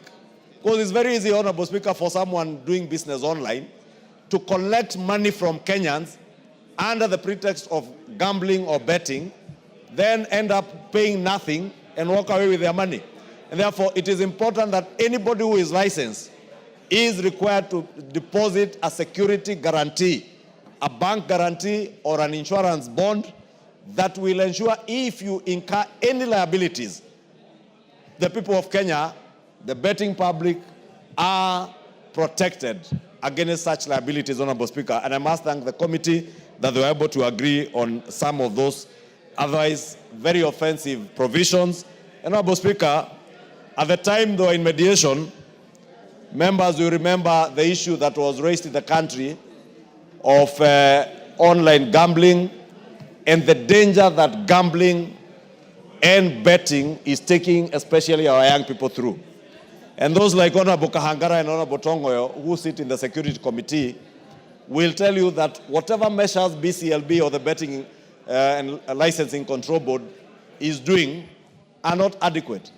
And therefore, unless and until we have an operational act of parliament that will ensure that we also discourage our youth from engaging in irresponsible betting and gambling, Honorable Speaker, we risk making our young people believe that you can be rich by engaging in gambling and betting without engaging in any productive economic activity, Honorable Speaker. And Honorable Speaker, those of us who confess the Islam faith will bear me witness that even in their faith, they don't believe in gambling, because they believe in hard work. And even in the Christian faith, those of us who are Christians, we believe in people working and earning a living out of productive economic activities, Honorable Speaker. And therefore, we must have laws like this that discourage irresponsible gambling. It is okay to gamble and bet as a pastime, but it cannot be, Honorable Speaker, that every day of your life, all you do is to gamble and bet. It cannot be usual, Honorable Speaker, that many radio stations and TV stations, Honorable Speaker, were free to encourage the public to bet from as early as 5 a.m. There are radio stations that were running programs encouraging Kenyans to bet and gamble. We have seen young children, college students, commit suicide because of betting. They have gamble their money away, their school fees. Some gamble their subsistence allowance from their parents and from the Higher Education Loans Board, and they end up destitute, slip into depression, and end up, Honorable Speaker, some committing suicide. It is these young ones that we must protect. And this particular law will play a critical role in protecting the young people in our country against those who are encouraging them to engage in irresponsible betting and gambling. It will play a critical role in ensuring that our media houses do not irresponsibly encourage people to get into irresponsible gambling by making them believe that you'll become billionaires and millionaires overnight by simply punching numbers on your phone. Because you've seen many of them telling them, you just need to punch numbers and become bonyeza, kanya kanya, finya finya, and you become a billionaire from gambling. Honorable Speaker, we want to encourage our young people to work. We want to encourage them to become innovative and use their intellect to engage in economic activities that will earn them a living, Honorable Speaker. And the many programs that are being rolled out, from the affordable housing program, Honorable Speaker, to the digital economy jobs, Honorable Speaker, to the Kazi Maju programs, Honorable Speaker, are opportunities where young people can engage in productive economic activities rather than encourage them to get into irresponsible gambling, Honorable Speaker. And therefore, I want to agree with the mover and the proposers of this bill, those who mediated this bill, Honorable Speaker, that this bill, when it becomes an act of parliament, it will provide us with a very good legal framework on the regulation and control of gambling activities in the country. And it will expressly provide for gambling activities that shall be legal in Kenya while prohibiting illegal forms of gambling, Honorable Speaker. Because as I said, there are all manner of gambling, Honorable Speaker. Those that are doing on radio, those that are doing on TV, those that are doing online, some that are domiciled in this country, others that are domiciled outside the country. This bill will be able to tell us what is legally authorized in Kenya, Honorable Speaker. You remember the time there was that debate 2 months or 3 months ago. BCLB told us that they had banned, I think, 330 companies that were engaged in illegal gambling activities, Honorable Speaker. Because it's also not clear, even to authorities in our county governments and law enforcers, which gambling activity is licensed. This bill now makes it clear what gambling activities will be licensed in Kenya. It will also promote and develop a responsible gambling industry in Kenya, Honorable Speaker. Because as I said, this industry is an industry like any other. Like the beer industry, like the cigarette industry. And as harmful as it can be, if done responsibly, it is an industry that can also generate resources for our country and create jobs. And we have many gambling companies that are engaged in responsible gambling that have created jobs for Kenyans in this country, and especially young Kenyans who are very innovative in the tech sector. Many of them are employed as app developers in these online gambling companies, and they're also providing money to the exchequer, Honorable Speaker. And therefore, we want to ensure that we develop that responsible gambling industry in the country, as we minimize on the social harm that irresponsible gambling can afflict in our society, Honorable Speaker. This bill will also ensure that there is integrity in the conduct of licensed gambling activities and provide for the establishment of mechanisms for the resolution of disputes relating to gambling, because there are many disputes, as I said. Part of the reason why this House was opposed to lifting or to the establishment of exemptions to certain statutory provisions is because some are inbuilt in our laws to ensure that if there are disputes, for instance, between a gambling company and those who are gambling, there is a security guarantee or a bank guarantee or an insurance bond that safeguards the money of those who are engaged in this business. Just like those who engage in the insurance business, Honorable Speaker, have to have a deposit, a security bond guarantee or a bank guarantee to ensure that those who underwrite insurance covers for them are compensated should that company come down. Those who are in the banking industry, the same.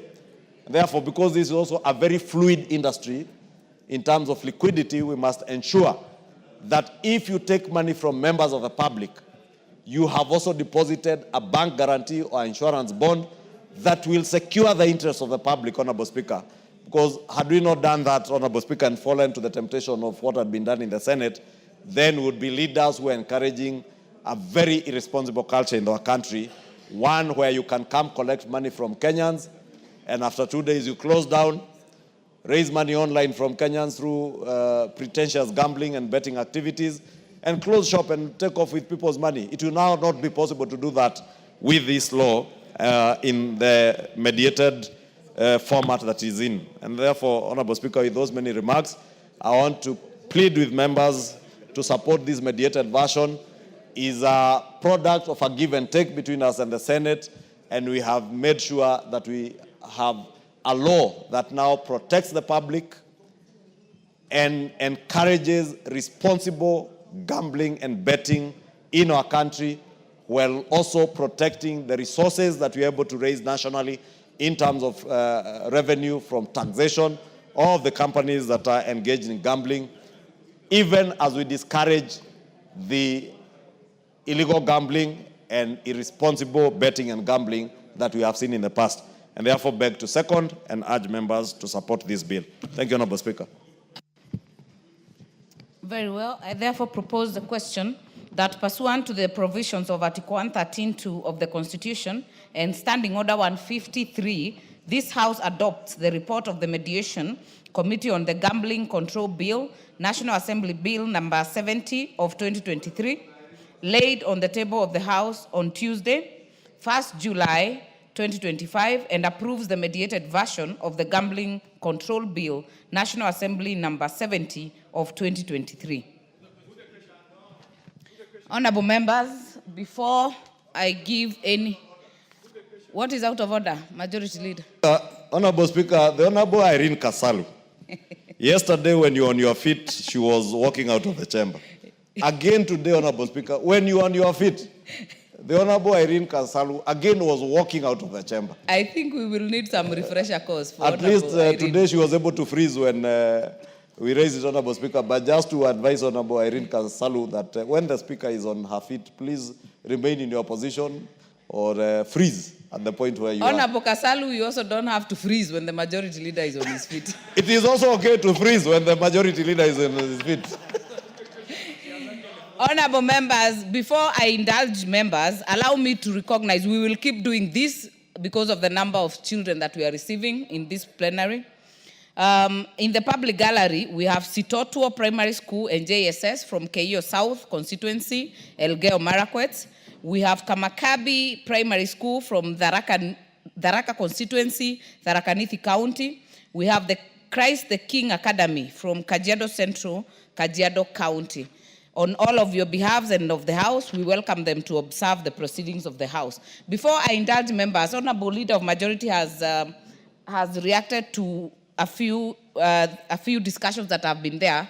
You remember yours truly had requested a statement on this betting problem, and we still haven't gotten the full report, but I hope this bill will be able to address most of those issues, because BCLB reacted by withdrawing the adverts and they have crept back because it was a reaction, then now it has gone quiet. So I will indulge members. I know there are some who want to put the question.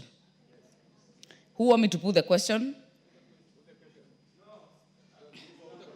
I will give Honorable Oundo and close the debate. Thank you, Honorable Speaker, for this opportunity.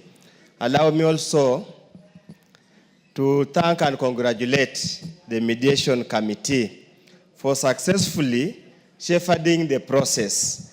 Honorable Speaker, as required under the Constitution of Kenya, Article 113, that whenever a bill originates from head of the House and the head of the House makes amendment, the next House makes amendment, then we have, if the amendments are not acceptable to head of the House, we have to go to a mediation process. Honorable Speaker, because this entirely what was respected in the Constitution and I must commend the spirit that prevailed during this mediation process, because many times this mediation process have always ended up with a stalemate due to some supremacy, a rivalry that are petty and unnecessary.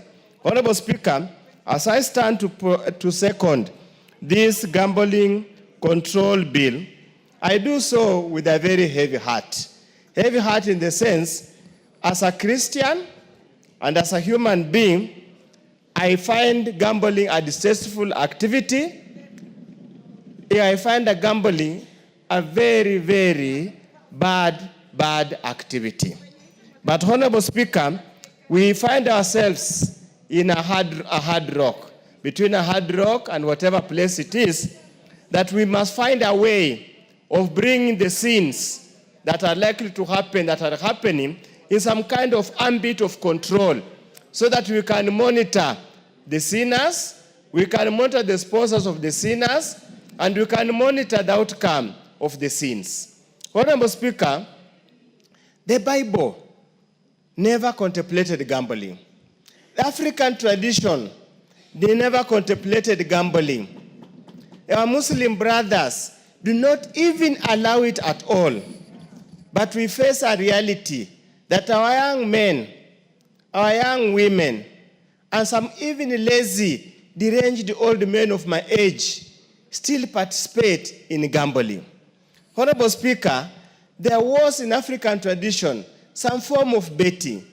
And our betting, Honorable Speaker, you might not understand because you are fairly young, involved a very complicated traditional way of doing it.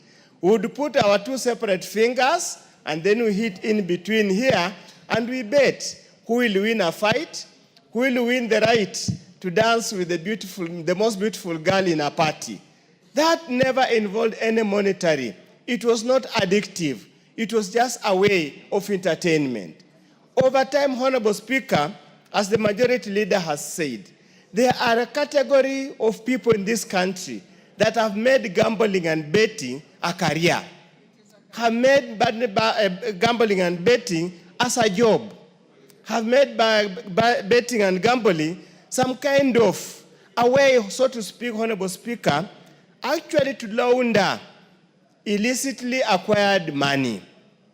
So I just hope and pray that the provisions of this bill, once it's assented by the President, becomes an act, and the attendant regulations, Honorable Speaker, will address this particular challenge. Honorable Speaker, it's now becoming, you would go for a football match, be it the mighty Arsenal playing a small team called Manchester United, that you find 90% of the people who are watching or who are living in a hall, in a club, purporting to watch the match, are not soccer fans, but they're investors waiting to know which team will win so that they have a huge bet. Honorable Speaker, we must find a way to discourage this behavior. And I just hope and pray the county governments will be very dexterous, will be very careful when they license any form of machines or halls, Honorable Speaker, that allows betting and gambling. Honorable Speaker, you go to many small urban centers in this country, 90% of the commercial spaces, so small halls, have got those gambling machines. School children leave school to go and gamble. There is a notorious place, Honorable Speaker, in my constituency called Namboboto Center, where boys and girls from nearby schools leave home at 5 a.m. in the morning, purporting to go to school, and known to the parents, they put on civilian clothes inside their school uniform. So once they approach the school compound, they remove those clothes, put them into their bags, and enter into those gambling dens. And how do they make the money, Honorable Speaker? They steal their parents' chicken, they steal the small items at home to go and gamble. Many of them, Honorable Speaker, even when they are given money for tuition, that's the kind of money, Honorable Speaker, they used to gamble. Honorable Speaker, as I stand here, I have a friend of mine, a very close friend of mine. He's a second-year boy a certain university, I don't want to name it, to preserve his privacy, was given money by the father to do some work. The father does some work, clearing and forwarding. Honorable Speaker, the boy spent all the 150,000 on a theater, and it just disappeared that way. The boy had to disappear. Up to now, nobody knows where he is. He is purporting to borrow some money from friends. He can invest more in gambling, hoping that he will win, so that he can get some money. Honorable Speaker, it is immoral, to be honest, for you to entice people. Another form of gambling is these cards, poker cards. And in many places that are played in the bush or in some kind of hideouts where money keeps on changing and money is getting lost. We must rein in on this illegal gambling. It is addictive, it's a social vice that is mostly destroying our boys and girls. Honorable Speaker, the boys and girls needs to have time. The young men who have finished school, who have finished university, need to focus on looking for jobs, need to focus on entrepreneurship, not focus on gambling to an extent that are unable to undertake other services or other activities that they're supposed to undertake as provided for in the Bible when God told Eve and Adam to go and fill this world. Honorable Speaker, we just hope and we pray that the regulatory authority, which is going to call Gambling Regulatory Authority of Kenya, is not going to be another authority steeped in corruption and ethical practices to continuously allow this divisive or bad devious habit to fester and become entrenched in this country. With these few remarks, Honorable Speaker, I reluctantly support so that we can bring the devil under the watch of the Almighty God. Thank you, Honorable Speaker. Honorable Elachi.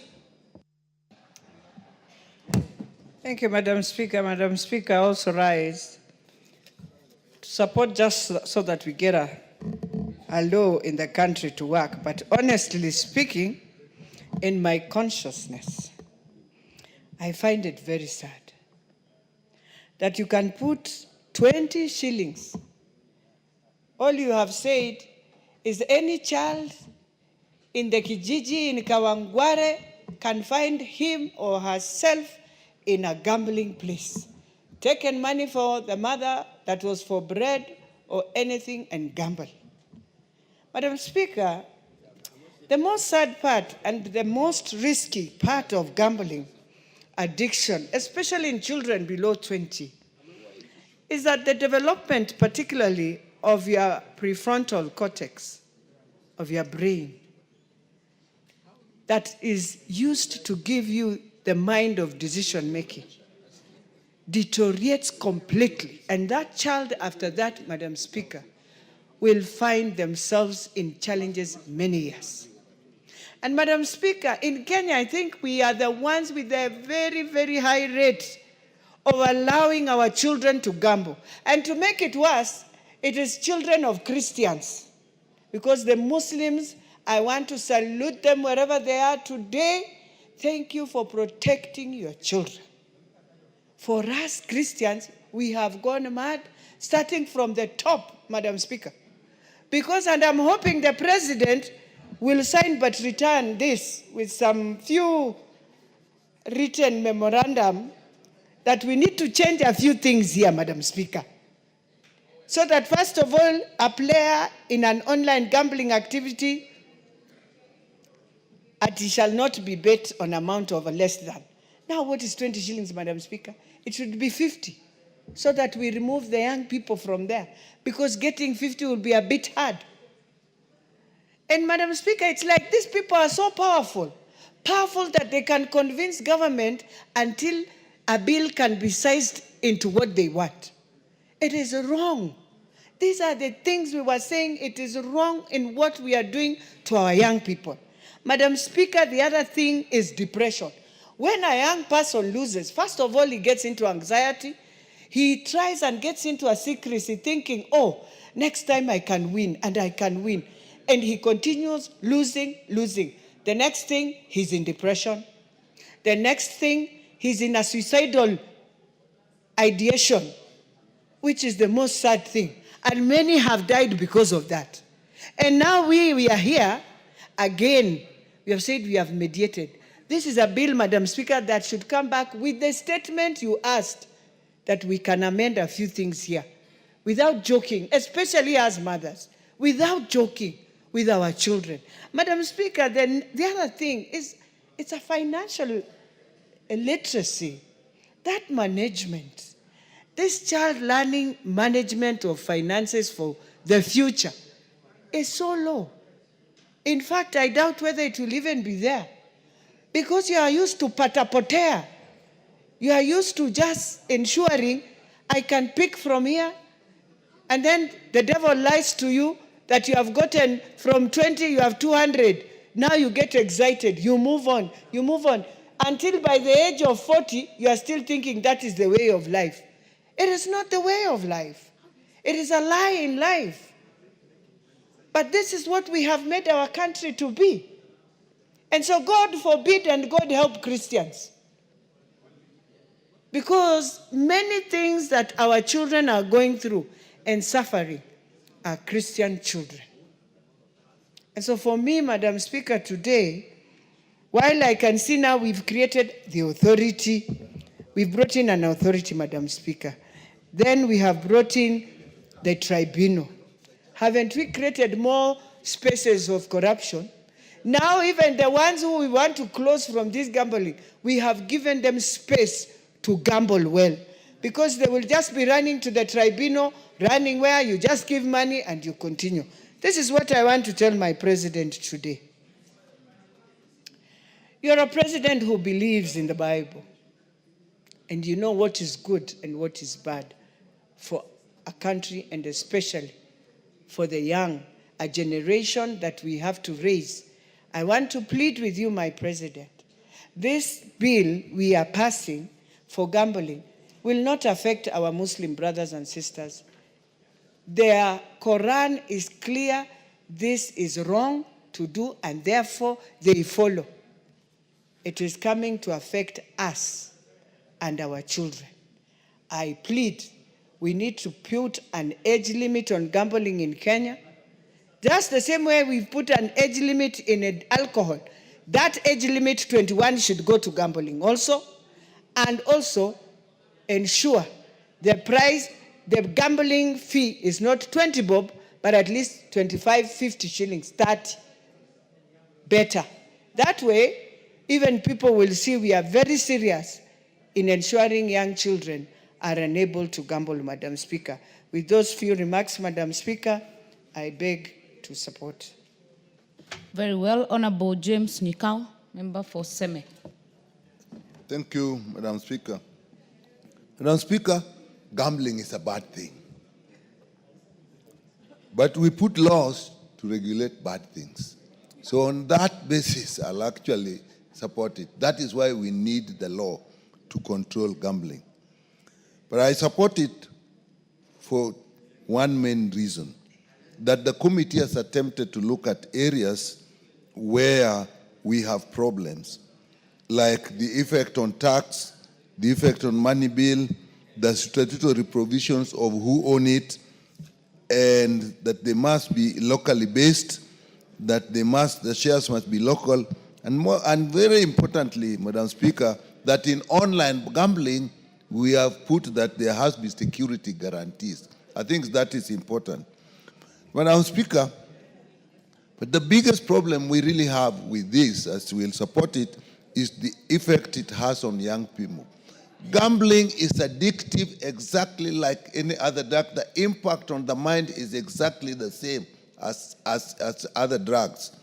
And worse still, when it has had an impact of you, it drives people directly to use of drugs.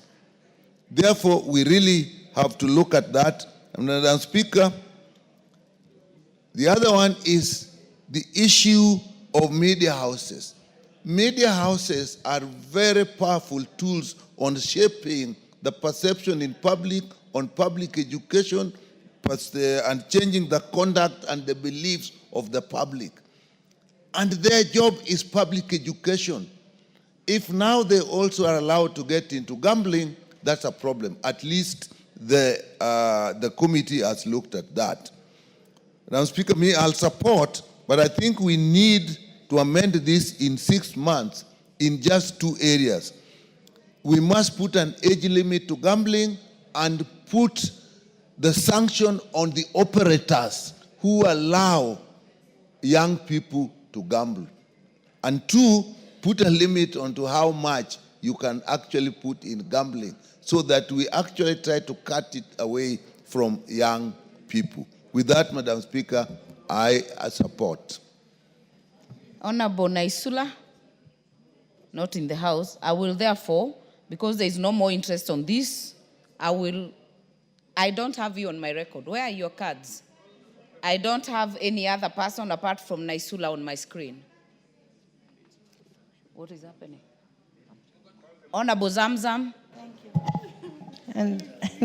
Asante sana Mheshimiwa Spika, na mimi niweze kuzungumzia kwa mswada huu ambao umeletwa kuweza kuregulate kamari. Mheshimiwa Spika, Mheshimiwa Spika, mimi nataka niweze kumsupport ndugu yangu Kimani Ichung'wah kwa yale ambayo amezungumza leo katika bunge hili. Mheshimiwa Spika, kamari hata katika vitabu vyetu vya dini zote, nimeona ni katika vitabu vyote vinakataza kucheza kamari, ni haramu. Lakini pia Mheshimiwa Spika, tumeona maisha ya watoto wetu, hasa hawa watoto wetu wa shule, maisha yao inaenda ikiharibika. Watoto wamekuwa wezi, mtoto anaingia kwa nyumba, naiba 100, naiba 200 ya mama, anaenda kucheza kamari. Mheshimiwa Spika, tumeona watoto wanabet mpaka hizi mambo ya mpira, na niweze kumwelezea Mheshimiwa Undo kuwa Manchester sio timu ndogo. Kwanza inatupa ari sana ndani ya Mombasa, tuna watoto wetu ambao wanacheza mpira. Manchester sio timu ndogo, niweze kumrekebisha. Pengine Arsenal ndio timu ndogo. Lakini Mheshimiwa Spika, nikirudi kwenye kamari, watoto wetu wanaingia kwenye betting za mpira. Unaona mtoto yuko na visimu ama amekimbia kando kwa jirani. Hata vitabu pia hawawezi kushika kusoma vitabu, Mheshimiwa Spika. Na imeharibu jamii. Mpaka sasa vijana wetu badala ya kuingia kujifunza mambo ya skills ili kijana aweze kupata ujuzi wa kuweza kujisaidia na kujiajiri mwenyewe, unapata ameshika sana mambo ya betting. Watoto wanabeti, wamekuwa wajanja, wamekuwa wakora, serikali ama nchi inaharibika kwa sababu ya mambo ya betting, Mheshimiwa Spika. Na ndio maana nasema sheria kali iwekwe. Mimi kama Muislamu ningeweza kusema ipingwe kabisa kama vile Qur'ani inavyosema. Lakini kitu ambacho nitasema, Mheshimiwa Spika, betting ni mbaya, imeharibu maisha ya watoto. Watoto wamekuwa wezi, watoto wamekuwa wavivu, vijana wamekuwa wavivu, hawataki hata kujifunza ujuzi kuweza kutengeza mapeni, Mheshimiwa Spika. Kwa mfano kama vijana wanaweza wakashikana, wakaingia wakafanya mambo ya interior design, wakafanya mambo ya mechanics, wakafanya mambo ya ujenzi. Saa hii kuna mambo mengi yanaendelea sana na real estate. Watoto wanaweza kupata ajira, lakini wengi wamejitwika uvivu. Watoto wanaingia mambo ya betting kuweza kupata pesa ya haraka. Na hata hao walioleta betting sijui walifikiria nini, kwa sababu mimi na uhakika watoto wao hawachezi huu mchezo. Wameweza kuwazuia. Ni kama vile tunaona masimu za rununu. Yule ambaye ameweza kutengeza, watoto wake wenyewe ameweza kukiri kwenye public kuwa watoto wake hawana simu ya rununu. Lakini watoto wa wenzake ndio wanatumia. Unapata kila wakati mtoto ana scroll. Hana time ya kushika vitabu, hana muda wa kushika vitabu kuweza kusoma. Watoto wameharibika, dunia sijui inaenda wapi, Mheshimiwa Spika. Ingekuwa ni uwezo wangu mimi Mama Zamzam, ningeweza kupinga kabisa hata ifutiliwe mbali katika taifa hili, Mheshimiwa Spika. Watu watafute biashara zingine za kufanya kando na kuingia katika mchezo wa kamari. Nipata potea, mnaibia wa Kenya tukiona hivi. Alafu siku hizi wameweka katika ma radio stations, wameweka katika matelevisheni, mchana peupe wanaweza kuadvertise, watoto wanaangalia, pika box, sijui fanya nini, yote hiyo ni kamari, Mheshimiwa Spika. Mimi ningeomba kwanza itolewe katika matangazo ya matelevisheni na maredio. Mwenye kutaka kufanya betting iwe umri fulani ambao anaweza kuwekewa.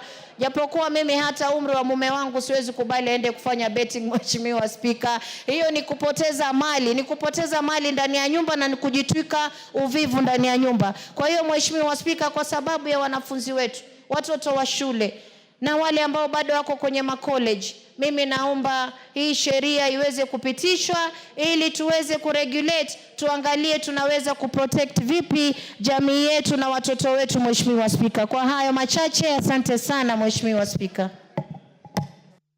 Mover to reply. Thank you, Speaker, for this opportunity. I wish in a very special way first to thank all the members who have contributed to this special motion on mediated version of the gambling bill. And Madam Speaker, as you realize, many members have quite enriching proposals, and because legislation is work in progress and is continuous, given the emerging trends and issues, they have an opportunity in 6 months maybe to bring an amendment and maybe to follow through the relevant ministry while they'll be doing the regulations. Madam Speaker, I beg to reply and request putting of the question to be deferred pursuant to the provision of Standing Order number 53. I thank you, Speaker. Very well, we shall defer the putting of the question as requested by the mover. Next order. Order number 11, Committee of the Whole House. Order, members.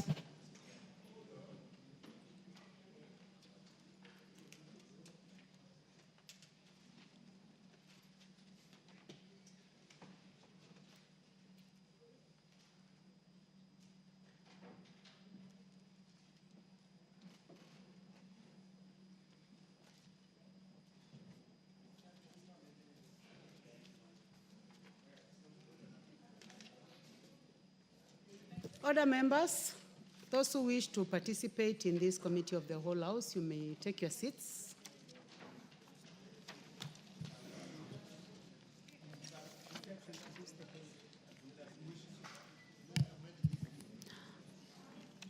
Honorable members, you are considering the Equalization Fund Appropriation Bill, National Assembly Bill number 21 of 2025. Clauses 3, 4, 5, 6, and 7. I propose the question that clauses 3 to 7 be part of the bill. There be no amendment. I put the question that clauses 3 to 7 be part of the bill. Will as many as of that opinion say aye? Will as many as of a contrary opinion say nay? The ayes have it. Schedule. I propose the question that the schedule be the schedule of the bill. We have an amendment on the schedule. Chairperson. Thank you, Madam Chair. I move that the schedule be amended in respect to Kitui County by deleting the word Kisumu appearing in column B and substituting therefore the word Kitui. Madam Chair, the schedule, in the schedule column B, which outlines the counties and constituencies that are supposed to benefit from the Equalization Fund, the word Kisumu is appearing in the column for Kitui County.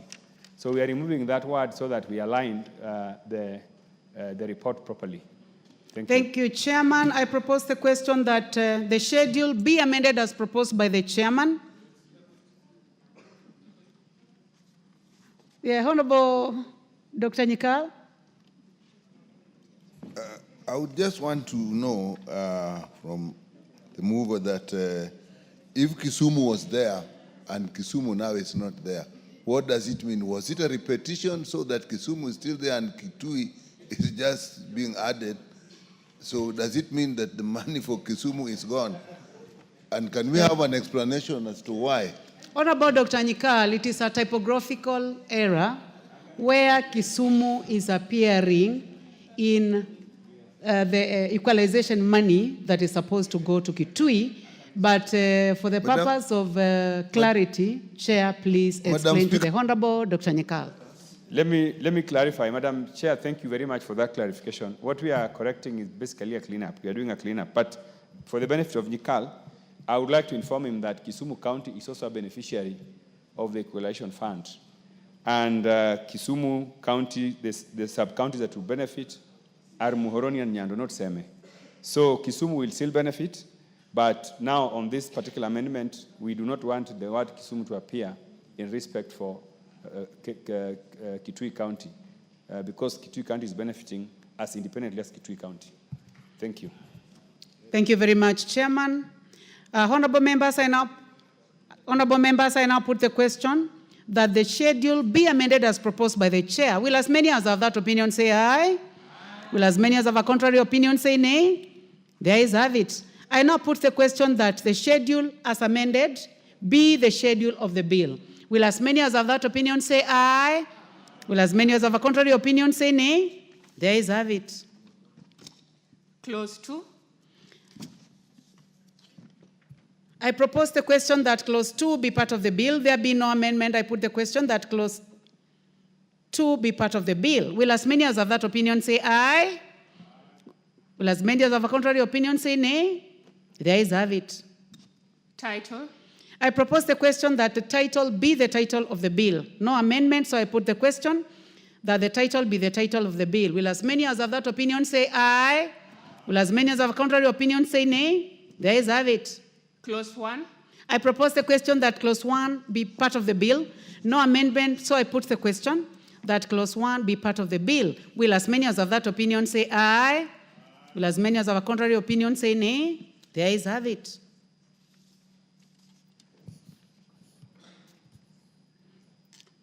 I would like to call upon the mover of the bill, Chairman Budget. Thank you, Madam Chair. I would like to move. I beg to move that the committee do report to the House its consideration of the Equalization Fund Appropriation Bill, National Assembly Bill number 21 of 2025, and its approval thereof with amendments. Thank you, Chair. Honorable members, I now put the question, which is that the committee do report to the House its consideration of the Equalization Fund Appropriation Bill, National Assembly Bill number 21 of 2025, and its approval thereof with amendments. Will as many as have that opinion say aye? Will as many as have a contrary opinion say nay? There is have it. Madam Speaker.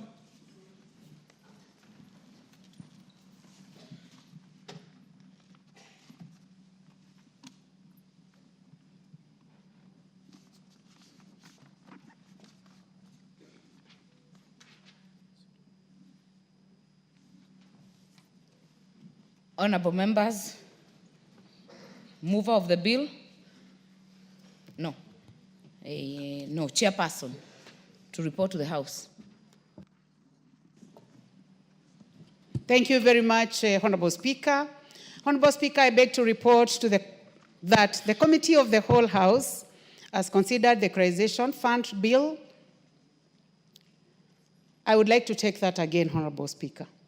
Honorable Speaker, I beg to report that the Committee of the Whole House has considered the Equalization Fund Appropriation Bill, National Assembly Bill number 21 of 2025, and approved the same with amendments. With one amendment. Still amendment. Mover of the bill? Honorable Speaker, I beg to move that the House do agree with the committee. In the said report, I also request Honorable Dr. James Nyikal to second the motion for agreement with the report of the Committee of the Whole House. Honorable Nyikal? I second. Therefore, honorable members, I propose the question, which is that the House do agree with the committee in the said report. Do I put the question? I put the question, which is that the House do agree with the committee in the said report. As many as have that opinion say aye. As many as have a contrary opinion say nay. The ayes have it. Mover of the bill, move third reading. Honorable Speaker, I beg to move that the Equalization Fund Appropriation Bill, National Assembly Bill number 21 of 2025, be now read at third time. I also request the Honorable Dr. James Nyikal to second. Honorable Nyikal? I second. I therefore propose the question, which is that the Equalization Fund Appropriation Bill, National Assembly Bill number 21 of 2025, be now read a third time. Do I put the question? I put the question that the Equalization Fund Appropriation Bill, National Assembly Bill number 21 of 2025, be now read a third time. As many as are of that opinion say aye. As many as are of a contrary opinion say nay. The ayes have it.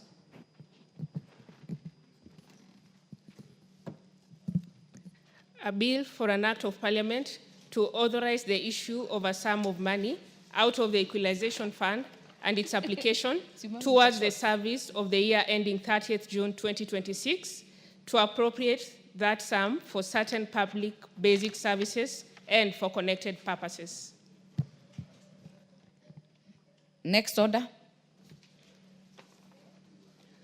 Order number 12, motion, consideration of report on the examination of financial statements of selected state corporations. Resumption of debate. Honorable members, this was on the floor yesterday, and it is a resumption of debate. Leader of Majority. Thank you, Honorable Speaker. And I rise to support this motion on consideration of the Public Investments Committee on Commercial Affairs and Energy's report on energy. Honorable Speaker, let me first commend the chair of this committee, the Honorable Kosing, and all the members of that committee for the diligence that they have put in to ensure that they review the audited accounts of our state corporations, more so those in the energy sector and those that are engaged in commercial activities, Honorable Speaker. And I also note, Honorable Speaker, yesterday the communication from the cabinet that indicated that some of these state corporations are lined up for privatization, a matter that I fully support, and especially that of the Kenya Pipeline Company Limited, which is also being lined up for privatization. Because when you privatize, Honorable Speaker, you harness both the public resources that we have and also the expertise of the private sector, especially in the management of institutions that otherwise become inefficient because of the bureaucracies of the public sector. And indeed, I look forward, Honorable Speaker, to a time when this privatization becomes a reality to ensure that the Kenya Pipeline Company, for instance, Honorable Speaker, is able to deliver on its mandate effectively and more efficiently than it does today, and in a manner that ensures safety to many Kenyans when you remember what happened in Sinai some years ago. And I want to believe that with private sector coming into play in that sector, we will have more resources and better expertise in the management of some of these state corporations, Honorable Speaker. Honorable Speaker, we talk about corruption every day in this country, but hardly do we ever act on corruption. And I must commend the Public Investments Committee because it remains an integral part of the fight against corruption. I remember, Honorable Speaker, some years back when I served as the Vice Chair of the Public Investments Committee, and we looked into the haste that was then the National Youth Fund, where people in one afternoon scattered away 180 million shillings, money that was meant for our youth. And out of the work that we did in the Public Investments Committee, people were charged and convicted. I want to encourage the Honorable Kosing to follow in the footsteps that we set forth when we served in that Public Investments Committee with the Honorable Kainan Mohammed, who was then my chair. The energy sector in this country, Honorable Speaker, is one of the sectors that are bedeviled with huge and rampant corruption, Honorable Speaker. The cost of electricity, Honorable Speaker, and we have spoken about it time and over again in this House, is so high in this country, largely because of yesteryear corruption. Whether it is in the procurement of power purchase agreements that were entered into years ago, some 30, 25 years ago, that were extremely expensive, Honorable Speaker. And we continue to pay for them today. Today, although some of the state corporations in this sector, Honorable Speaker, are quasi-private, and case in point is a Kenya Power and Lighting Company, Honorable Speaker, and the Honorable Kosing knows. Because it's listed in our stock exchange, and there are private investors in this company, Honorable Speaker, doesn't mean, Honorable Speaker, that the Public Investments Committee should not oversight, since government also puts money in some of these state corporations. And I speak about KPLC because this is one state corporation where the public continues to suffer because of unchecked corrupt activities at KPLC. I'll tell you, Honorable Speaker, if the Public Investments Committee looks into the procurement processes at KPLC, Honorable Speaker, I am speaking this with authority because I am privy to a lot of information, some of which I have passed on to the Public Investments Committee to check.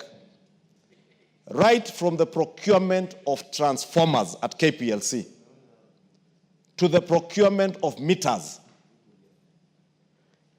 Honorable Speaker, there are cases where people purport that they are procuring meters in this country and they advertise tenders for locally produced meters. Honorable Speaker, if you delve into those tenders, and I say this with authority because I have taken my time over the last few weeks to see how many of those who have been selling meters to KPLC are actually producing, Honorable Speaker, is rebranding. And I want to challenge the Public Investments Committee, because they have this information now, to look into the procurement of all those things: meters, transformers, cables at KPLC, at REREC, and Ketraco. Because if there is a den of corruption and theft, Kenyans should continue paying heavily for meters that are being shipped in the country as complete products, sold at almost 3-4 times the market value to enrich a few people, Honorable Speaker. And they form a cartel. And they boast in this town how powerful they are. I want the Public Investments Committee to look into this matter. And we see who between these cartels at Kenya Power and Lighting Company and this house, who has more powers vested on them by the people of Kenya. Because cartels cannot be powerful, Honorable Speaker. Cartels are only powerful because they can bribe and manipulate procurement processes in government. And that is why I was very emphatic, Honorable Speaker, from the time His Excellency the President spoke about e-procurement in government last year in his State of the Nation address, to challenge the Ministry of Finance, the National Treasury, to ensure that all public procurement in this country moves to e-procurement, so that we stop the manipulation of tenders, we stop the manipulation of procurement processes in this country, and make it to be what was envisaged by our Constitution, Article 226 of our Constitution, that all public procurement shall be done in a fair, transparent, and accountable manner. Honorable Kosing, if you look at the procurement processes at KPLC, you will see there is nothing transparent. There is no accountability at all. And Honorable Speaker, I say that because I have been very interested in that procurement process since I learned what is going on there. I know, Honorable Speaker, that PIC largely deals with post-audit issues, but nothing stops the Public Investments Committee from dealing with current affairs ongoing in state corporations if it is in the interest of protecting public interest. And I want to ask the Honorable Kosing and his committee to ensure that all these players in the energy sector and those engaged in commercial activities. 2 years ago, we had the edible oil scandal. Because we are using public assets or public parastatals as avenues to enrich a few people. it is only this House that can stamp its authority through our oversight committees to ensure that these parastatals, Honorable Kosing, that you're oversighting, whether it is from audit reports, whether it's from current affairs of ongoing in these state corporations, to ensure that you derive value for the Kenyan people. And deriving value, Honorable Speaker, is not just value to shareholders, even for those that we are privatizing. It is deriving value even for the consumer.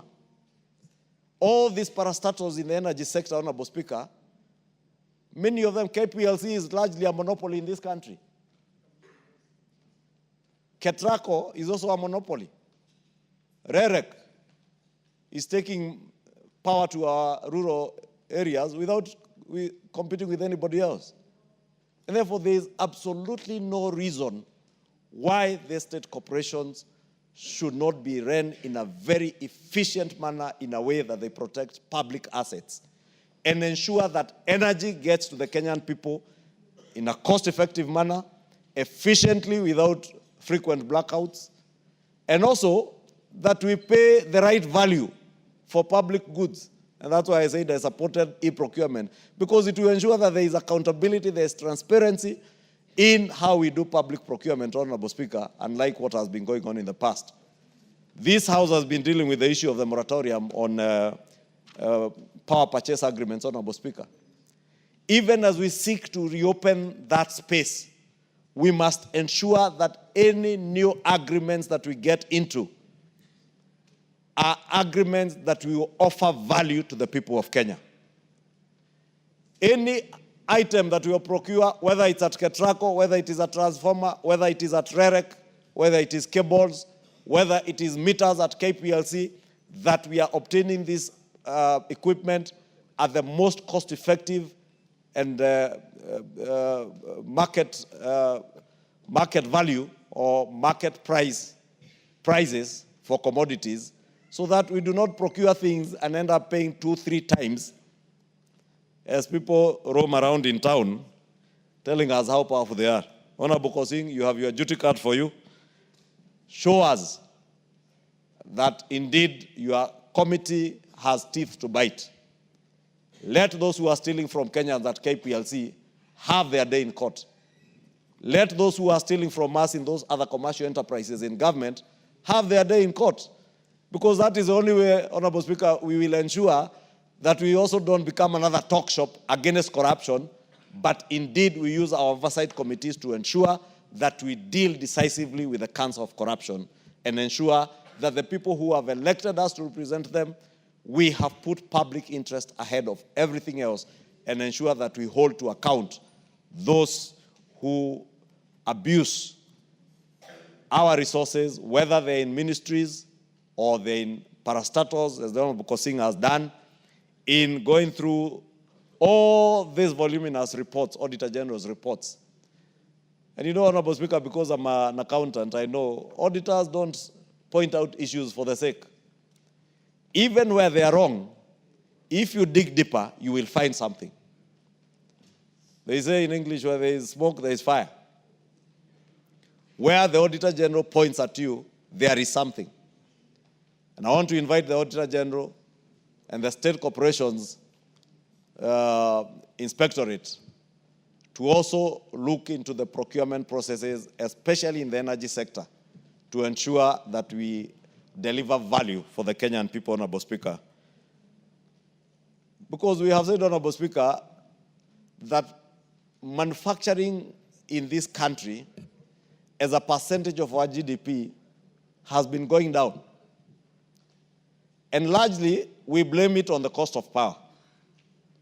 When shall we deal with the cost of power if we do not deal with KPLC, if we do not deal with Ketraco, if we don't deal with REREC, if we don't deal with Kengen, if we don't deal with KPC? When will that cost of power ever come down?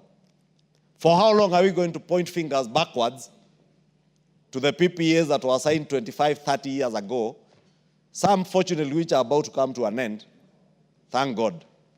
But when they come to an end, are we going to see another PPA being signed, a power purchase agreement being signed, with the same terms as those that we have been complaining about, Honorable Speaker. We pride ourselves as a country that almost 80% of our energy is green energy.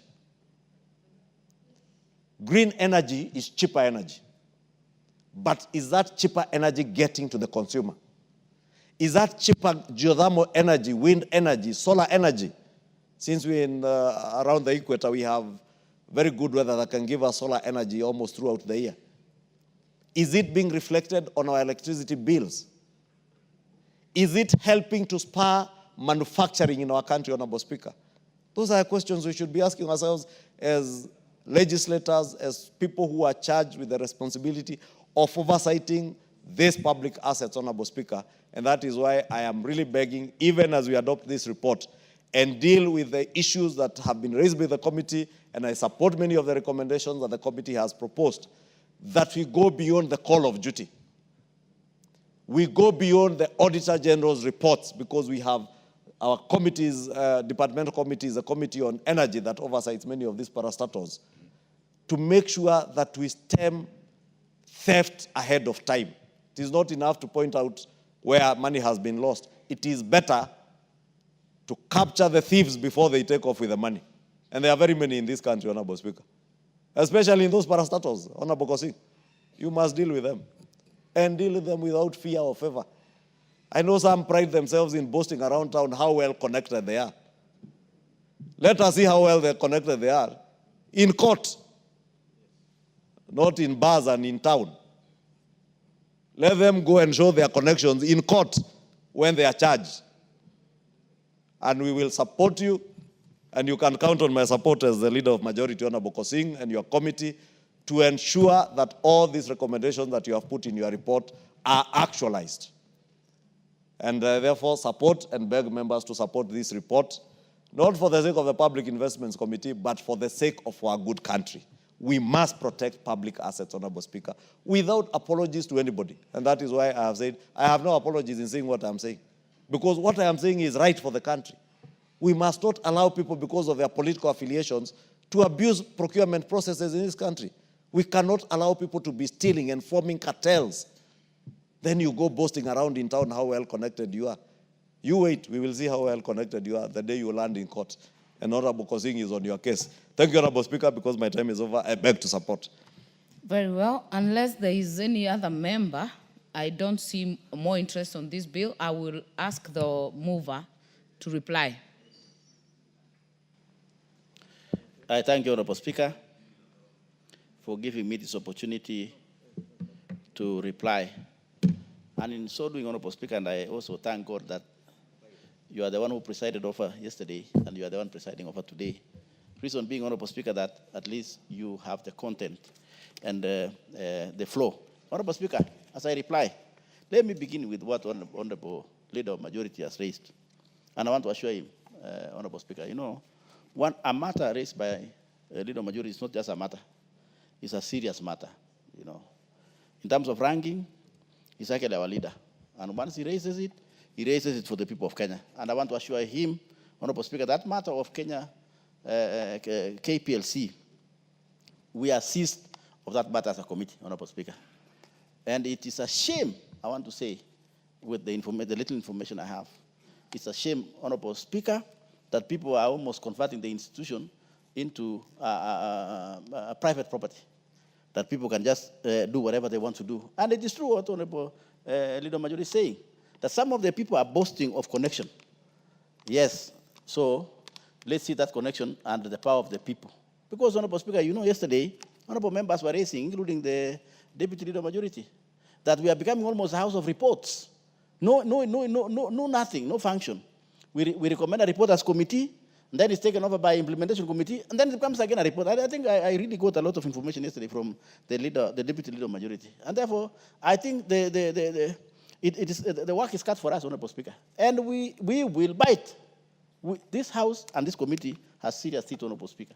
And I want to assure you, and Honorable Leader Majority, that matter of KPLC, we will do as soon as possible. We have ordered for a special audit, Honorable Speaker, on that matter, and we have given the Auditor General a very short time, within 2 weeks, 3 weeks. That matter should be on the floor of the House. for prosecution or for consideration, Honorable Speaker. So I will not go into the details because the Auditor General is on that matter, and after which, Honorable Speaker, I'll bring to the House for the House to make a decision. But it must be known, Honorable Speaker, that it is not going to be business as usual, Honorable Speaker. And the people who are concerned in this parastatal must be prepared. And of course, there are a lot of work we are doing, Honorable Speaker, we are now auditing the power sector. And that's why we are saying. Secondly, Honorable Speaker, to follow that issue of meters. It is both in Kenya and KPLC, and it's also both in REREC. And we might ask the Auditor General to look at those both institutions. So that if there are people who have converted public entities like property of individuals, then they will face the music or they will face the law. And I will tell the people of Kenya who are listening to us today, it's not going to be business as usual. And once I say, of course, you know from where we come from, we don't just talk, we act. Of course, you know, Madam Speaker, the tradition of the people that I come from. When we tell you we'll be there at 10 o'clock, it is going to be 10 o'clock exactly tomorrow morning. You know what I mean by that, Honorable Speaker? Honorable Speaker, it's not going to be business as usual. So they should now learn. And as I said yesterday, Honorable Speaker, in accordance with Article 221, that we are doing these things not for our interest, but the interest of the people of Kenya. And I think Parliament has been almost treated as a talking house. It's going to be auction house, Honorable Speaker. I want to assure the Leader Majority. Secondly, what goes together with that, Honorable Speaker, is the issue of mini-grid that were done by some of these agencies, Honorable Speaker. That it came before the committee in the report, and we realized that people of Garissa, people of Mandera, Isiolo, Turkana, were treated with something that was going to generate power. Mini-grid, Honorable Speaker, for people who are beginners, is generational power. It's almost like a twin generational power. During the day, they use solar, upon which this solar should charge batteries, so that in between, when there's no enough light, the batteries can be able to power the electricity which is generated. And then at night, Honorable Speaker, it kicks on a generator, and this generator now should generate power so that our people, because they don't get the other supply of electricity. In these regions, Honorable Speaker, which are actually the most needy regions, which I've just mentioned, Garissa, Mandera, Isiolo, and Northeastern, Honorable Speaker, entirely, did Turkana. These people are suffering as I speak today. And why? Yet the government has done the service, but it looks like it's a white elephant, Honorable Speaker. What we have done, Honorable Speaker, is we have refused to become, as a committee, we have refused to become a committee of talks. And therefore, both ministers are appearing before my committee on 5th. And this should be a notice also to both ministers. As Minister for Power or Electricity, Honorable Wandai, who was in my committee, has been invited to appear before the committee, and National Treasury, Honorable Speaker, Honorable my good friend Badi. Because, Honorable Speaker, we have refused to become House of Reports. We have also refused to become House of Talks. And that for the benefit of the House, and as I conclude, Honorable Speaker, issues were raised yesterday, and I thank my colleagues. Issues were raised yesterday, which I want to clarify.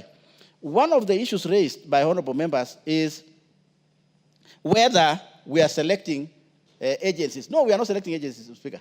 We are doing all agencies. We are auditing all agencies. However, our criteria of audit is different. What we do, we select them in accordance with sectors. As I speak today, Honorable Speaker, we are doing the power sector. After which we did transport. Now we are doing power or energy. Then from energy, we'll move to water. Then from water, we go to regional agencies, regional development agencies. Then from regional development agencies, we now go to financing. That is the reason, Honorable Speaker, of using the word selected state corporations. It's not that we don't do the rest. We will do all of them, Honorable Speaker.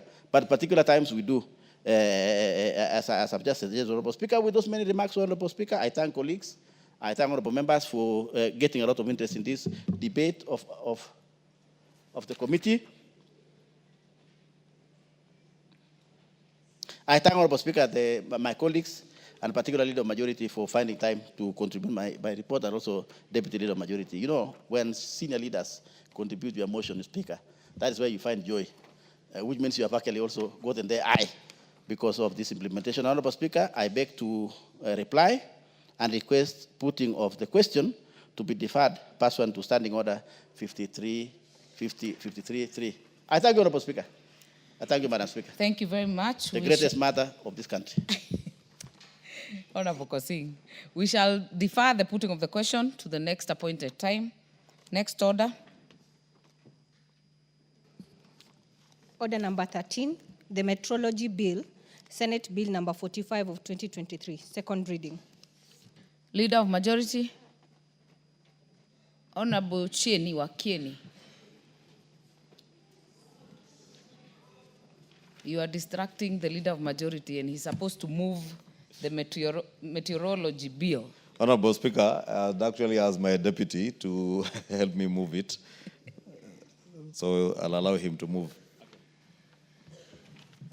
Thank you very much, and thank you, the Honorable Kimani Ichung'wah, Leader. Honorable Speaker, I beg to move that the Meteorological Bill, Senate Bill number 45 of 2023, be now read a second time. Honorable Speaker, as members recall, the Meteorological Bill was read for the first time on 3rd December 2024 and was thereafter committed to the Departmental Committee on Environment, Forestry and Mining for consideration and reporting to the House pursuant to the provisions of the National Assembly Standing Order 127. I would like to commend the committee for a job well done and to note that the chairman and the chairperson, the Honorable Kawaya, who leads that committee, did a commendable job, and I want to thank you for that job. The people of your constituency have a great leader in you. Honorable Speaker, the bill sponsored by the Senator Aaron Cheruiyot, who is also the leader of the majority in the Senate, seeks to provide a legal framework for the establishment of the Kenya Meteorological Service Authority, regulation, coordination, monitoring, management, provision, and control of meteorological services and for connected purposes. Honorable Speaker, you know, for many years we have relied on Kenya Met to provide weather forecasts for us and do many things. But Honorable Speaker, you note that this organization has not been anchored in proper law. I think they operate on a legal notice. And as you're aware, legal notices in this country actually operate for 10 years. After 10 years, they lapse.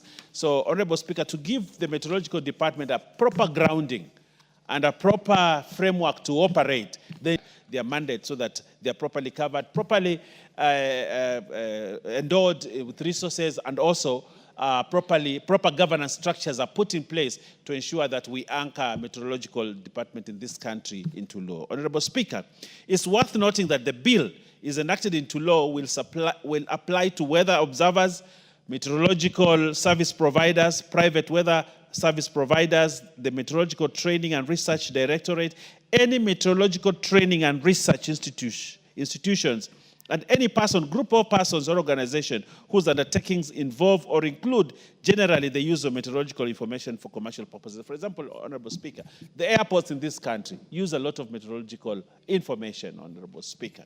If you go to all the airports in this country, they have weather forecasts, they do a lot of meteorological work, Honorable Speaker. But this work, Honorable Speaker, needs to be consolidated so that there is an authority that can manage, observe, and also ensure that rules are followed in weather forecast. Honorable Speaker, you have sometimes people forecast weather and say it will rain in Nairobi at 7 a.m. to midday. And then, Honorable Speaker, there is no rain. The rain actually starts at midday going forward, Honorable Speaker. Then you ask, really, who regulates weather forecasting in this country? Because everybody can do it. Because there's no law that controls all these other organizations that do weather forecasting, Honorable Speaker. And therefore, it is important that we put them under one umbrella, and that's why we have this bill, Honorable Speaker. First, the bill provides for the establishment of the Kenya Meteorological Services Authority. It's very important to have the Kenya Meteorological Services Authority. We only have Kenya Meteorological Department. But now it's going to be an authority, a body corporate that is managed by board of directors, i.e. the Kenya Meteorological Services Authority Board. So we are establishing that, Honorable Speaker. The authority shall be responsible for the provision of meteorological services in Kenya and be the principal technical advisor to the national and county governments on matters related to meteorology. Additionally, Honorable Speaker, the authority shall be responsible for the issuance of permits. That's very important, Honorable Speaker. Issuance of permits to persons who intend to undertake meteorological observations, weather forecasting activities, or weather modification activities. Honorable Speaker, further, The functions of the authority shall include to develop, review, and monitor the implementation of government policies in respect of meteorology and related services, provide aeronautical meteorological services for the safety, regularity, and efficiency of international air navigation in line with Annex 3 of the Chicago Convention on International Civil Aviation, provide timely meteorological information for search and rescue services and accident investigation, and collaborate with the relevant government agencies in the development, implementation, and operation of the national multi-hazard early warning systems. My Speaker, the bill also provides for the establishment of the Meteorological Training and Research Directorate. This is one of the new bodies that is being formed, Honorable Speaker. Meteorological Training and Research Directorate, which shall be responsible for training and research and shall be the World Meteorological Organization's regional training center for the provision of certificate and diploma professional courses in meteorology, operational hydrology, and related services. Honorable Speaker, you realize that in Kenya, as long as you have studied geography at campus at university, you qualify to be a meteorology officer, Honorable Speaker. But now we are saying, just like you train to be a lawyer at the university, then you become an advocate through Kenya School of Law. We are also saying, this time, Honorable Speaker, even when you have a degree in geography or related studies, you must now go to the Meteorology Training and Research Directorate for training so that you are properly anchored as a meteorologist, Honorable Speaker. This is very important, so that these people that focus weather for us are people that can be accounted for in terms of proper training and proper induction into the area. Honorable Speaker, the funds for the authority. The funds for the authority shall include monies as may be appropriated by Parliament for purposes of the authority. That is what we do in the budget here, Honorable Speaker. Monies as may accrue or vest in the authority in the course of exercise of its powers or the performance of its functions, and money collected under the Air Passenger Service Charge Act. You know, we have an Air Passenger Service Charge Act, Honorable Speaker, in this country. And those passengers right now, as you pay for your air ticket, you need now this money that is available, which is actually being collected, Honorable Speaker. The Meteorology Department must also get a piece of the cake, Honorable Speaker, so that they can fund activities. Right now, it doesn't get the money, but now we are saying from the Air Passenger Service Charge Act, the Meteorology Department or authority now will have a pie, a piece of the pie. Honorable Speaker, the bill provides for offenses and penalties and transitional provisions with respect to staff, assets, and Institute of Meteorology Training and Research from the Kenya Meteorological Department to the Kenya Meteorological Services Authority and the Meteorology Training and Research Director. Honorable Speaker, what we are saying in this law, very simple. We already have staff that work in the Meteorological Department, Honorable Speaker, which is a department within the Ministry of Transport, Honorable Speaker. But now we are saying when the authority is being done, then we need to have transitional provisions so that the staff can now move to be staff of the authority, Honorable Speaker, and that is provided in this new law. Honorable Speaker, as I wind up, you realize, Honorable Speaker, there are certain organizations in this country that we have to anchor them in law. They have been there. They've operated on legal notices, but now it is time we anchor them in law. I think 2 days ago we did that for one.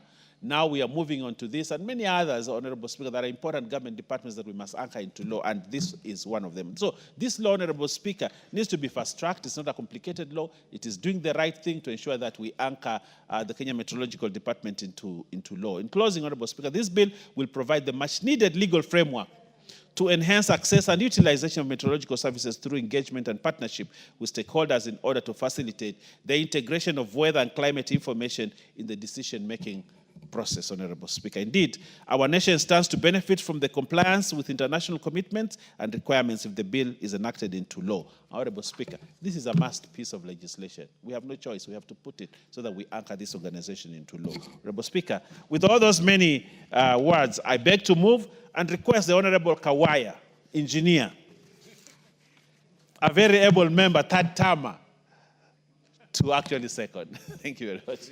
Honorable Musyoka. Thank you. That's a three-term.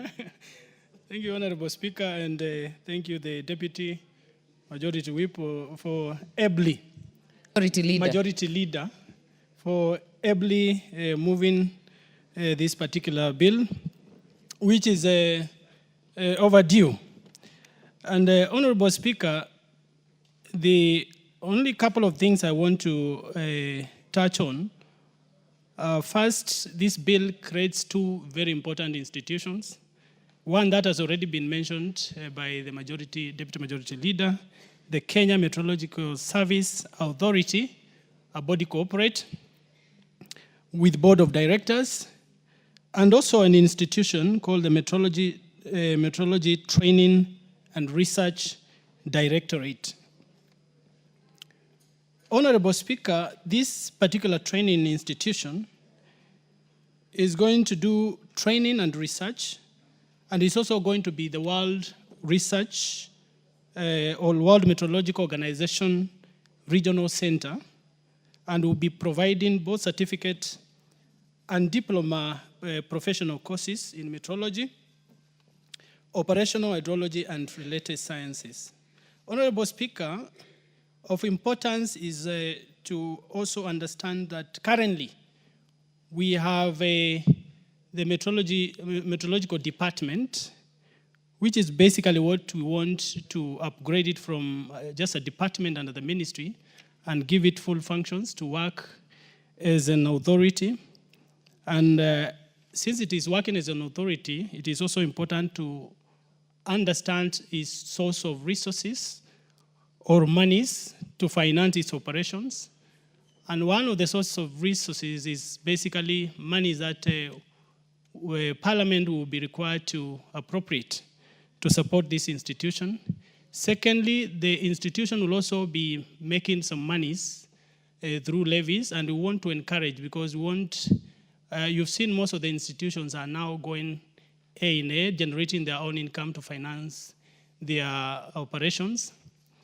Currently, I would say meteorology has been done in as a kangaroo style. We need to invest in modern equipment. And for us to invest in modern equipment, we also need to resource this particular authority. And further to that, there's the Air Passenger Service Act, which currently is allowing the civil aviation to charge some money for air flights landing in the country. And that is going to be one of the sources of resources for this authority. In any case, going to make money for the air flights. Honorable Speaker, again of importance is to note that this particular meteorological authority, the Kenya Meteorological Services Authority, will be responsible for licensing every person, be it an individual, be it groups, as long as they are involved on matters, observation or meteorology for commercial purposes. It is important to underline the word commercial purposes. Honorable Speaker, as a committee, we have also engaged widely. We have met many stakeholders because the provisions of the Constitution requires Standing Order 127, that we do thorough public participation. And we engaged many stakeholders so that we are as thorough as possible. We engaged the State Department for Environment and Climate Change, the Department for Shipping and Maritime Affairs, the Civil Aviation Authority, and the Pastoralist Alliance for Resilience and Adaptations Across Nations. They are called PARAN. Honorable Speaker, it is also interesting to note that as it is right now, weather forecasting is actually not just left to the sciences of the books, but also to the indigenous knowledge. And as you will observe, you look at the bill keenly and our report, we've actually identified the indigenous knowledge as one of the critical knowledges that we'll be looking at while identifying the members of the Kenya Meteorological Services Authority Board, because in most of the times we look at the education background. You are told for you to be a board member, you need to have be an engineer, you need to be a lawyer, but we are also looking at indigenous knowledge. In any case, it has been used a lot currently in the weather observation. People from Turkana, they will tell you, actually they are experts, indigenous experts who never gone to school, but they slaughter a cow, they look at the intestines, and they tell you when it is going to rain. This is both the ministries and also the other stakeholders who appeared before us. They were categorical that in this bill we cannot leave out the services of these indigenous people. And in the past, these people have actually been used without any specific stipends. We hope, because now we'll be using their services, and this authority is also going now to be making money, that they do not use the services of these indigenous people for free. Honorable Speaker, and therefore just to make a few comments, a few observations as a committee. After engaging different stakeholders, we made several observations, and one of the observations we made was that the Kenya Meteorological Authority will enhance the provision of timely, accurate, and effective weather forecasts, advisories, and alerts, as well as provision of user-tailored specific climate weather products. 2, that the legal framework will enhance access to utilization of meteorological services through engagement and partnerships with all stakeholders in order to facilitate the integration of weather and climate information in the decision-making process.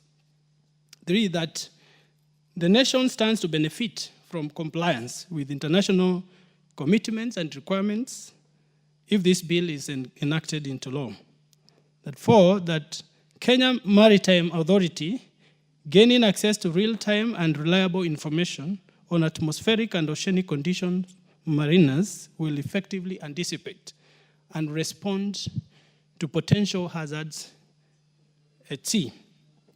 5, that the traditional indigenous knowledge that I have mentioned in weather forecasting is not only significantly valuable, but also culturally significant and should be integrated into modern meteorological systems to improve accuracy and relevance of weather forecasts. The Kenya Meteorological Service Authority ought to collaborate with relevant government agencies, including National Drought Management Authority that operates an early warning system and conducts food security assessments through multi-hazard approach so as to leverage on the existing systems through a collaborative network. In a nutshell, Honorable Speaker, weather forecasting is extremely, extremely, extremely important. Many occasions, and many of us have had to have their flights delayed, and you are told it's because the weather is not good for you to fly your chopper, to fly the planes. Even for the mariners at sea, you are told that you can't do this because the waves are too harsh. It tells you that we are living with this particular weather forecast on daily basis. And this information is usually, when you are told you have to wait, it is not, it is basically as it happens. It is real time. And therefore, these people are monitoring this weather real time.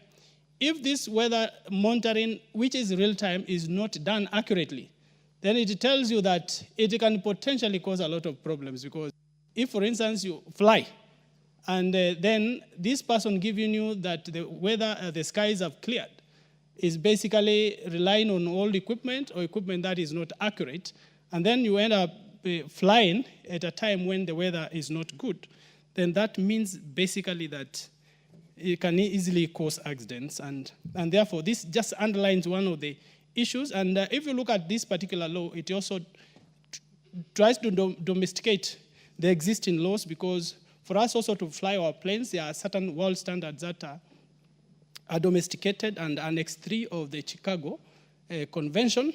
And then in our consideration of the bill, we have ensured that then basically these provisions that have already been domesticated under other acts that we've passed through this House, then they do not conflict.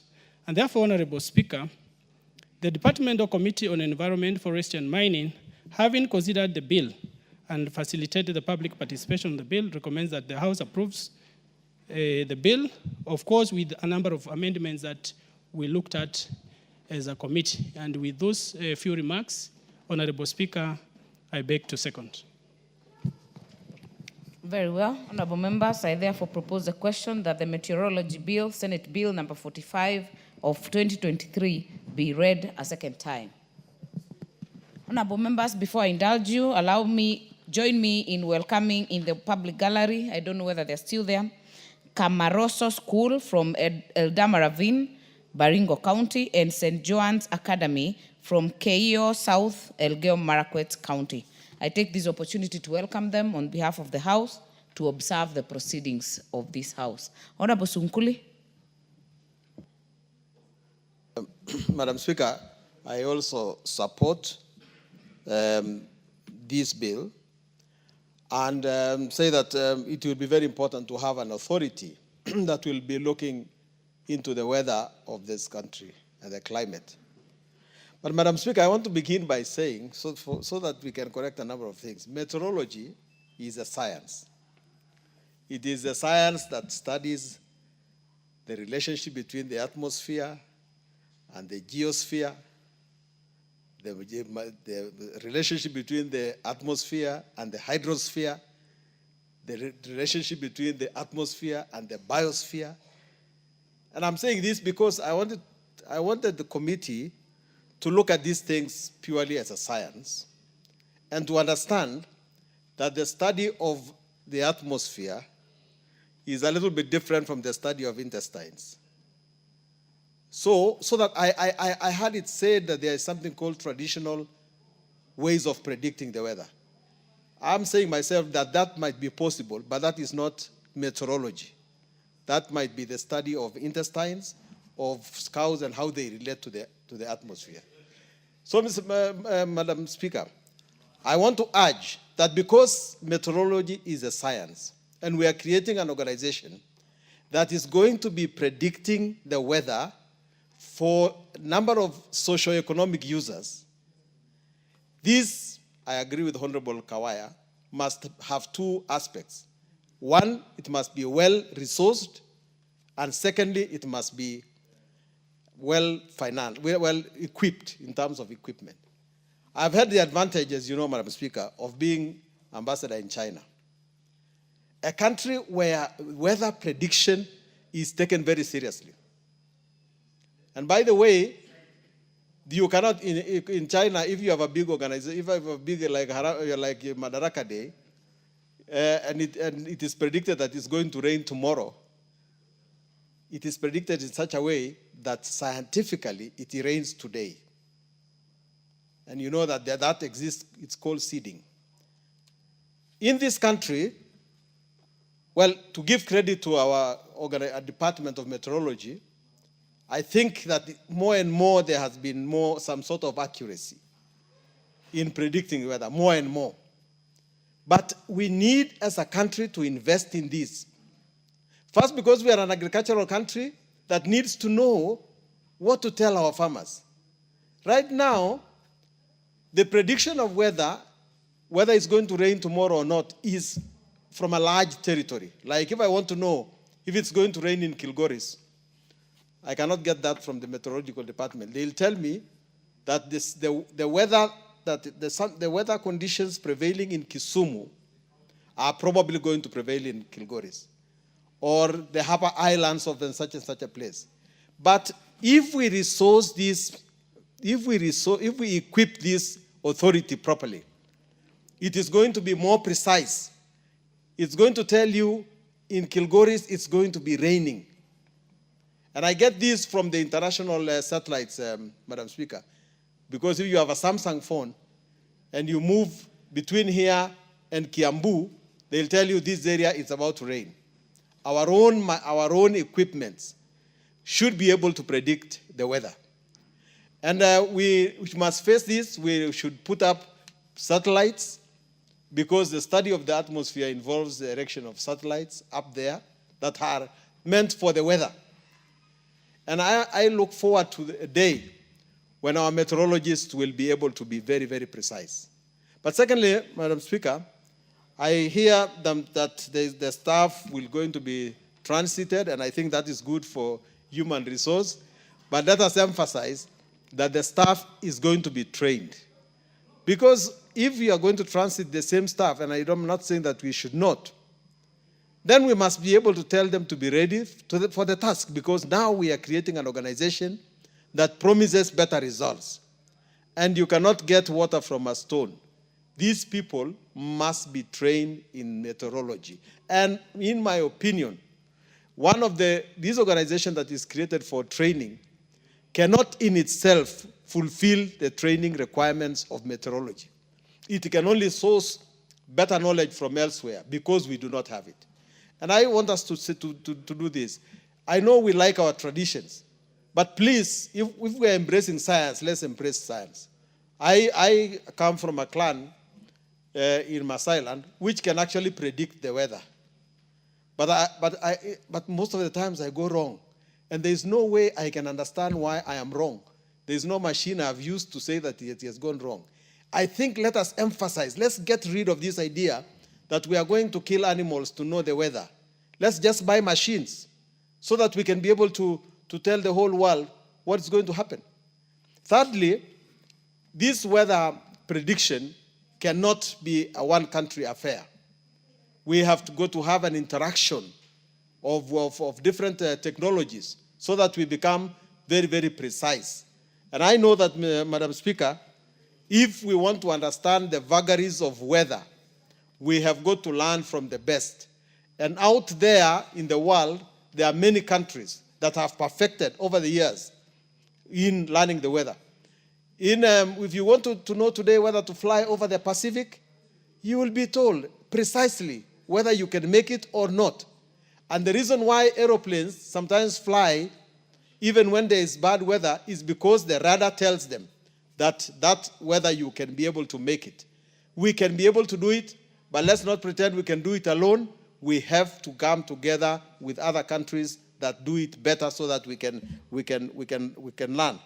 And let's understand that once we are able to know that the weather is going to be friendly for farmers, we are going to have better output. Not just for flying, for farming.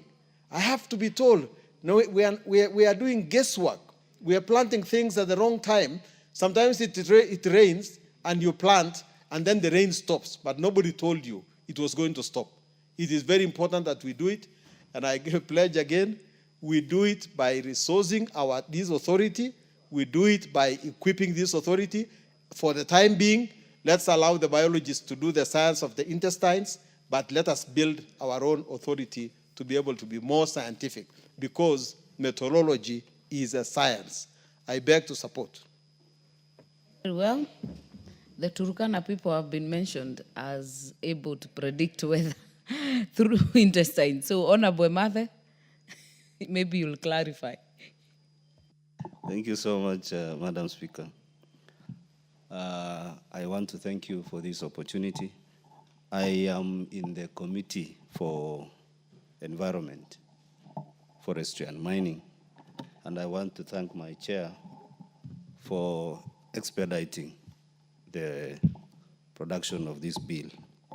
And to this end, we want to say thank you, because this is one of the bills that we've been able to generate. The first one was an amendment. Yes, this is a Senate bill, Madam Speaker, but when it came to our committee, we took an observation on non-inclusion of indigenous technical knowledge, or what can also be called the traditional indigenous knowledge.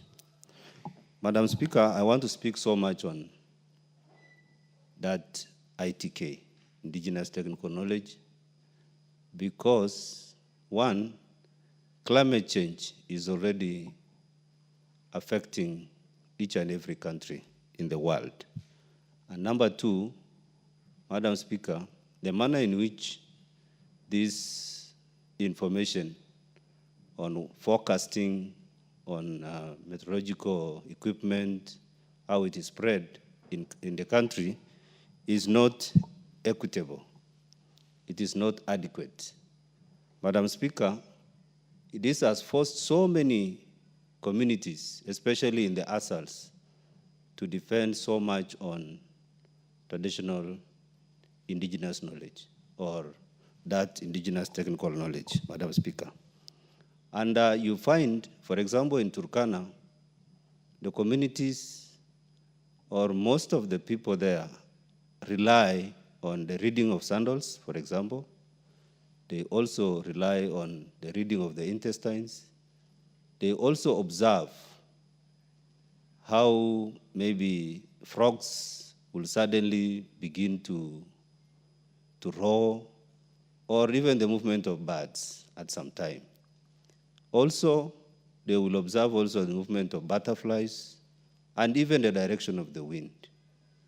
Also, in the constellation in the sky, they will be able to say the 6 stars that are normally grouped together. When they are positioned at a certain time in the night, and they will lie and observe, there is a certain position where they will always say, rains are almost coming. And Madam Speaker, this is not jargon. Sometimes when it's dry, you will see movements of animals towards a given direction. And when you get to inquire, they will tell you the reading of the intestines is telling us to move towards this end because it's going to rain those sides. And actually what happens is when they move to those areas, they get rains in those places. And therefore, Madam Speaker, what is much of importance here is the need for us to consider inclusion of information, of knowledge, whether indigenous or whether scientific. And that was our utmost observation when we received this bill from the Senate, that yes, there is these scientific forecasts that are normally made, either to support aviation, shipping, or any other transport. But, Madam Speaker, we need to see how we can be able to integrate this indigenous technical knowledge into our science. So that, Madam Speaker, if this information is not timely received at the grassroots, especially in the ASAL, where we have the impacts of climate change, or where our pastoralism is affected, Madam Speaker, that information, whether scientific or no, or whatever, will not be useful to those communities. And therefore, Madam Speaker, integration of both scientific and this indigenous technical knowledge is profound. And this country, Madam Speaker, Article 11 on culture, the state is mandated to preserve indigenous knowledge. Also under Article 69, Madam Speaker, on environment and natural resources, there is also that part that requires the state also to see the integration of indigenous knowledge in either the meteorological systems or in everything that is scientific, so that those who are in these communities, in local regions that are far-flung from development, marginalized, are able to be integrated in whatever becomes law, like when we are observing this meteorology bill. Madam Speaker, I want to support the inclusion of ITK, indigenous technical knowledge, into this bill. In that way, Madam Speaker, there will be a lot of ownership of the bill. There will also be a time when science meets tradition or indigenous knowledge. A time when everything will be observed from the perspective of saying, yes, I was able to participate. Madam Speaker, I want to give an example of NDMA, National Drought Management Authority. When NDMA was still called ARDLANS, ARDLANS Resource Management Program, there was collection of data from households at the local level. There was also a time when NDMA, that time ARDLANS Resource Management Program, was able to collect information on this reading of sandals, on the reading of the intestines, on what is the observation of the community on the flowering of plants, or the movement of butterflies, or the roaring of frogs. They will include it in their data. Madam Speaker, ARDLANS, under their monitoring and evaluation unit, was able to give accurate information. And it was as a result of getting to the household level, the pastoralist level, household level, and being able to collect that information and integrate it with science. And Madam Speaker, you will find that the calendar, the Turkana calendar, because the Turkanas also do have their calendar, and they will tell you month within the year when it will rain. And those names will be attached to either a rainy season or to a dry season. Madam Speaker, that has changed. But when NDMA came in with their monitoring unit and collected data and were able to integrate, then they will say, this is what the traditional indigenous knowledge persons are holding, but this is what science is trying to forecast. And when that information gets to the household level, they will be able to actually say, yes, it is true, and they can be able to own it, Madam Speaker. And therefore, Madam Speaker, I don't dispute the use of science. Science can be used in aviation or shipping. Science can be used in these other things, but pastoralism will need an integration of both science and ITK, Madam Speaker. And for that, I support. Thank you, Madam Speaker. Mover to reply.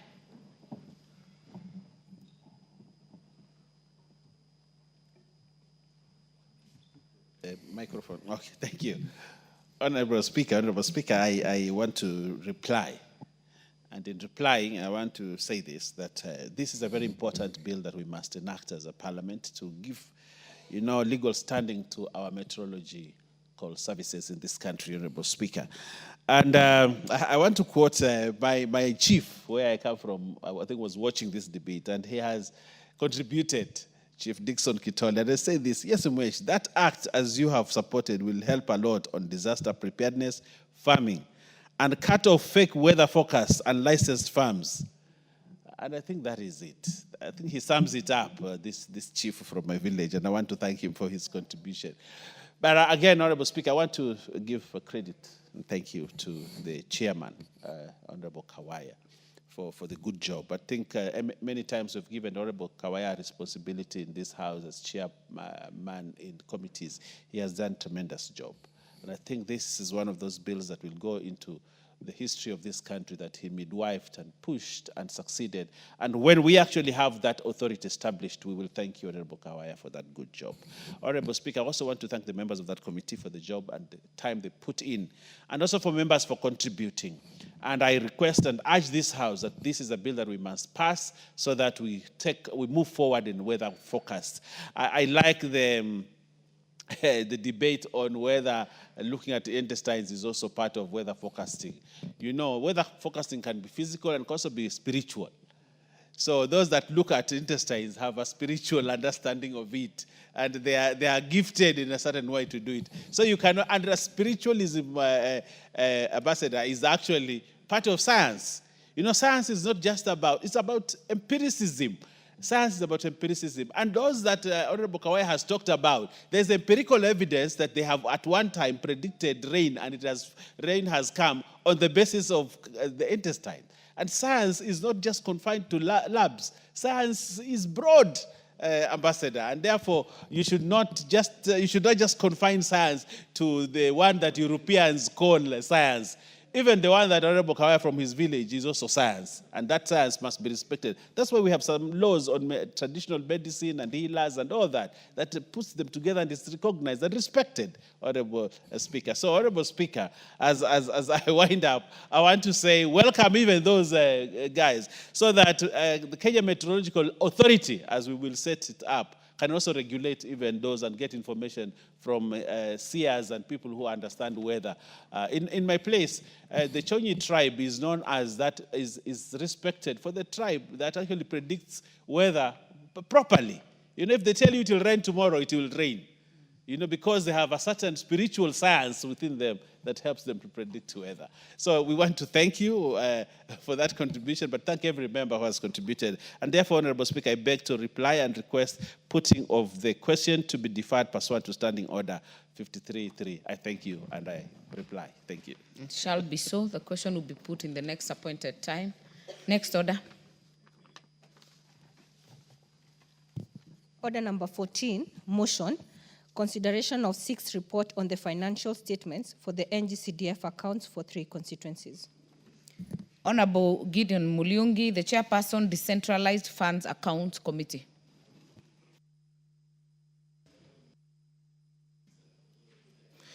Thank you, Madam Speaker.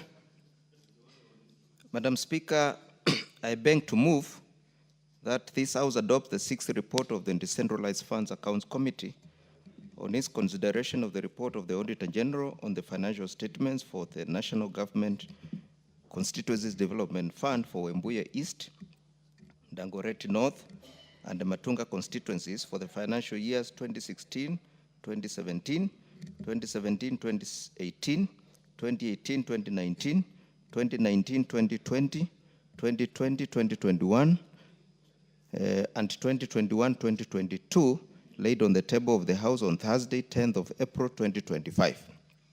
Madam Speaker, the Decentralized Funds Accounts Committee is established pursuant to Standing Order number 205B and is responsible for the examination of the reports of the Auditor General on the accounts of, among others, the National Government Constituencies Development Fund and the National Government Affirmative Action Fund and their boards.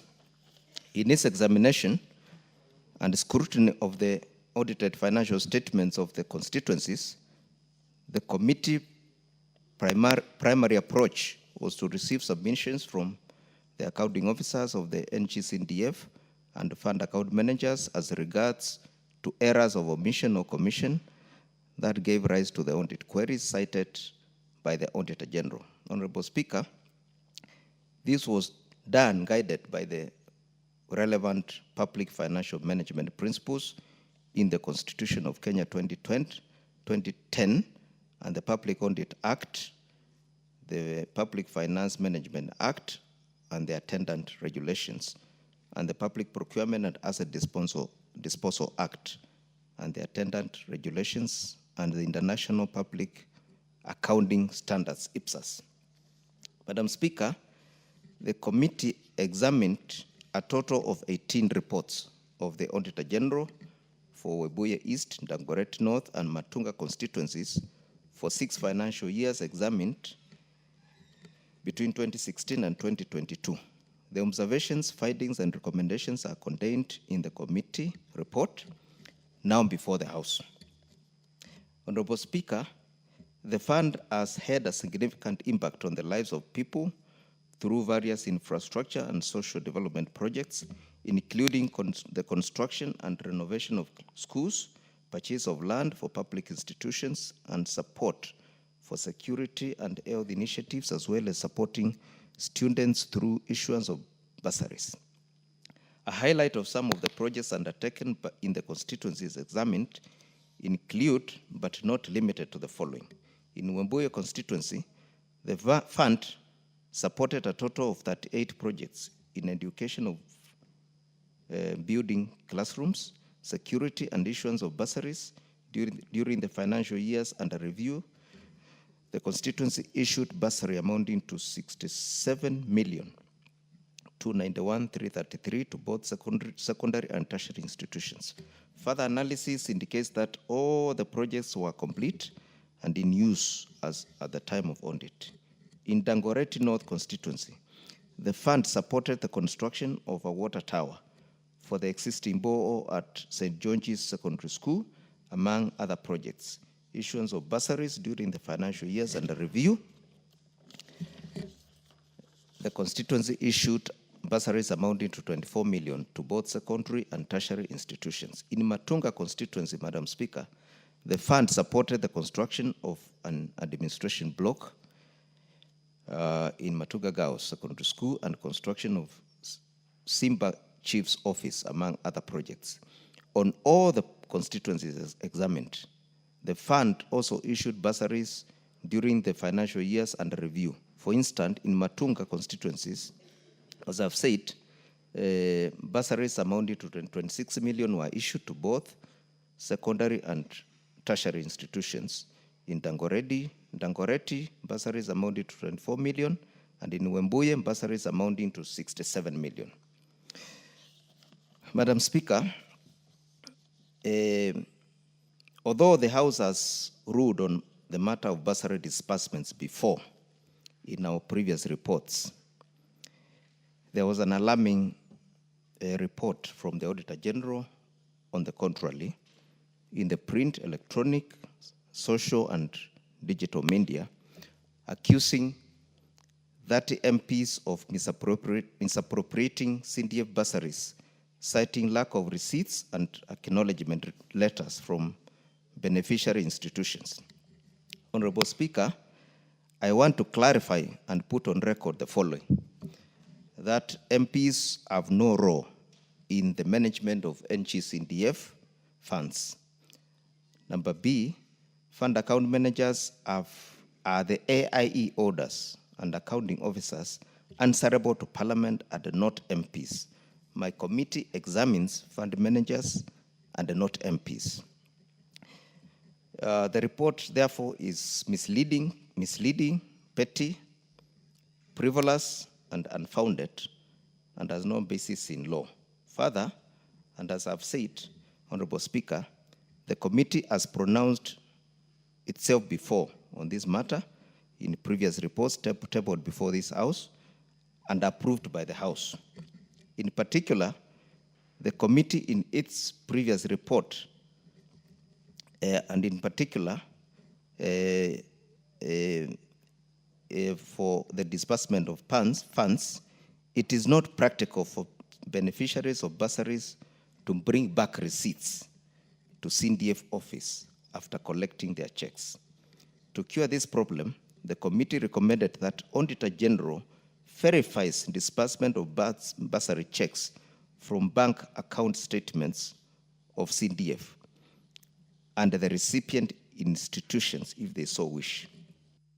The committee has taken exception to the Auditor General's report and reprimands her for dishonoring and rubbishing National Assembly recommendations and puts her on notice for insubordinating and taking Parliament for granted on frivolous and petty issues.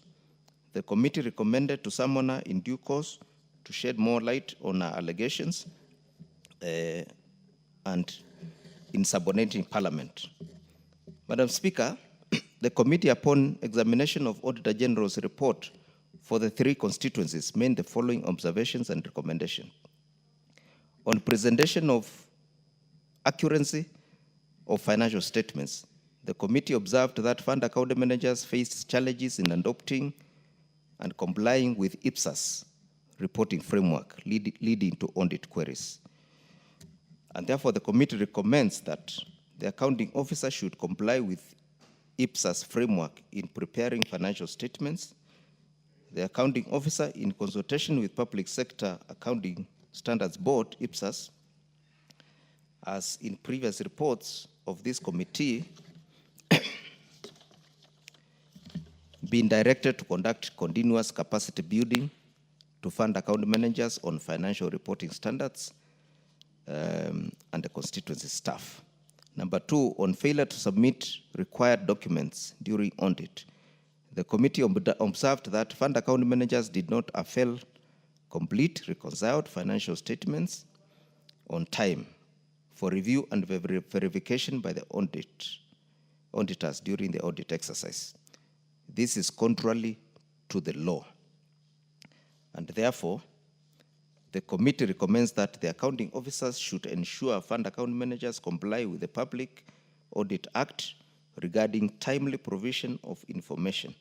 Additionally, original project management committee files should be maintained at CDF office.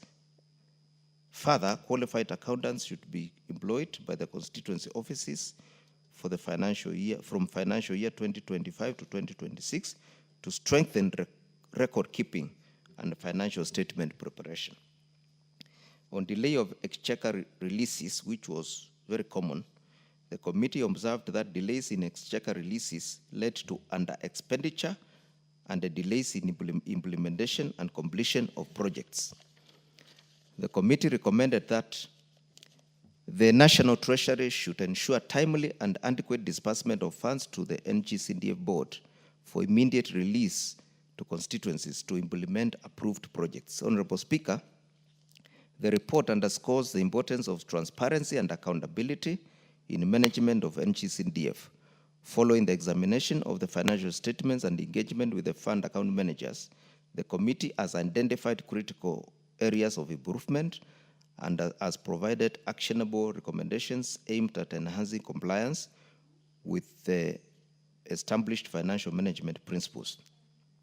By addressing the audit queries and implementing the proposed remedies, the constituencies will enhance efficiency and accountability in the utilization of the NGCDF funds for the betterment of the local communities. Finally, Madam Speaker, allow me to thank the members of my committee and the clerks who worked very hard and put many hours to prepare this report. And therefore, Madam Speaker, with those remarks, I beg to move and request the Honorable Jackson Lekomondare to second the report. Thank you, Madam Speaker. Member for Samburu East.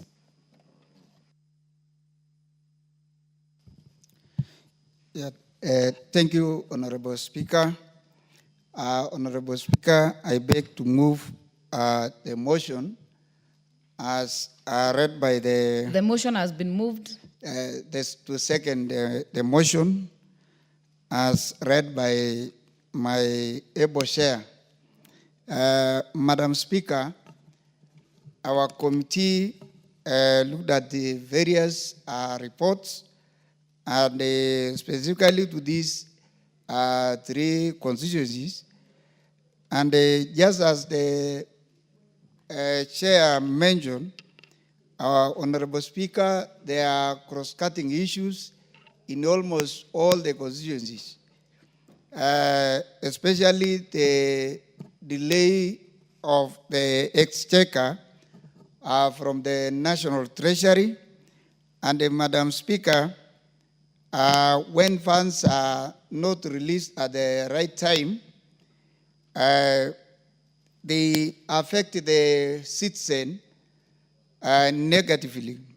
Madam Speaker, you find that there is a lot of delay of implementation of projects, and even this one raises a lot of audit issues when it comes to auditor now.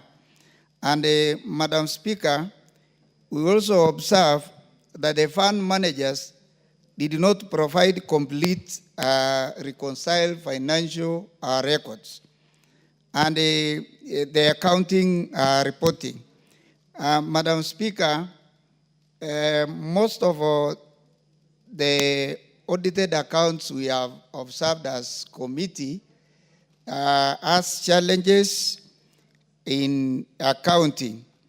And I think, Madam Speaker, our fund managers really needs to be taken for maybe some short courses so that, Madam Speaker, they'll be able to provide the required records and accounting. Honorable Speaker, we also observed that this verification of projects the auditor will not be able to verify the project, and this is contrary to Article 229, Madam Speaker, of the Constitution of Kenya 2010 and Section 68(2) of the Public Finance Management Act. And Madam Speaker, the NGCDF funds are very important and helpful to our people. And we really need, Madam Speaker, the fund managers to have that knowledge of keeping the records, and the accounting records really needs to be kept well. And Madam Speaker, you find that even the simple issues that they were required to submit to auditors, they lack. And I thank Madam Speaker, our committee, because we have taken time, Madam Speaker, to look at the NGCDF audited accounts since the funds started. And I think when the funds were started, Madam Speaker, maybe they lack a lot of understanding from the fund managers, and that's why we witnessed some issues. And our committee, Madam Speaker, recommend that the accounting officers ensure compliance with the Public Audit Act. That is very important, Madam Speaker, that the fund managers need to comply with the required regulations. And Madam Speaker, these are very important reports. And I urge this House, Madam Speaker, to adopt this report so that we can recognize the effort made by our committee, Madam Speaker. So as I conclude, Madam Speaker, these issues are noted by the committee. I think we are going to look into all these issues, and our funds can be used in the correct way, Madam Speaker. And thank you, Madam Speaker. I beg to second. Thank you. Member for Karachuonyo.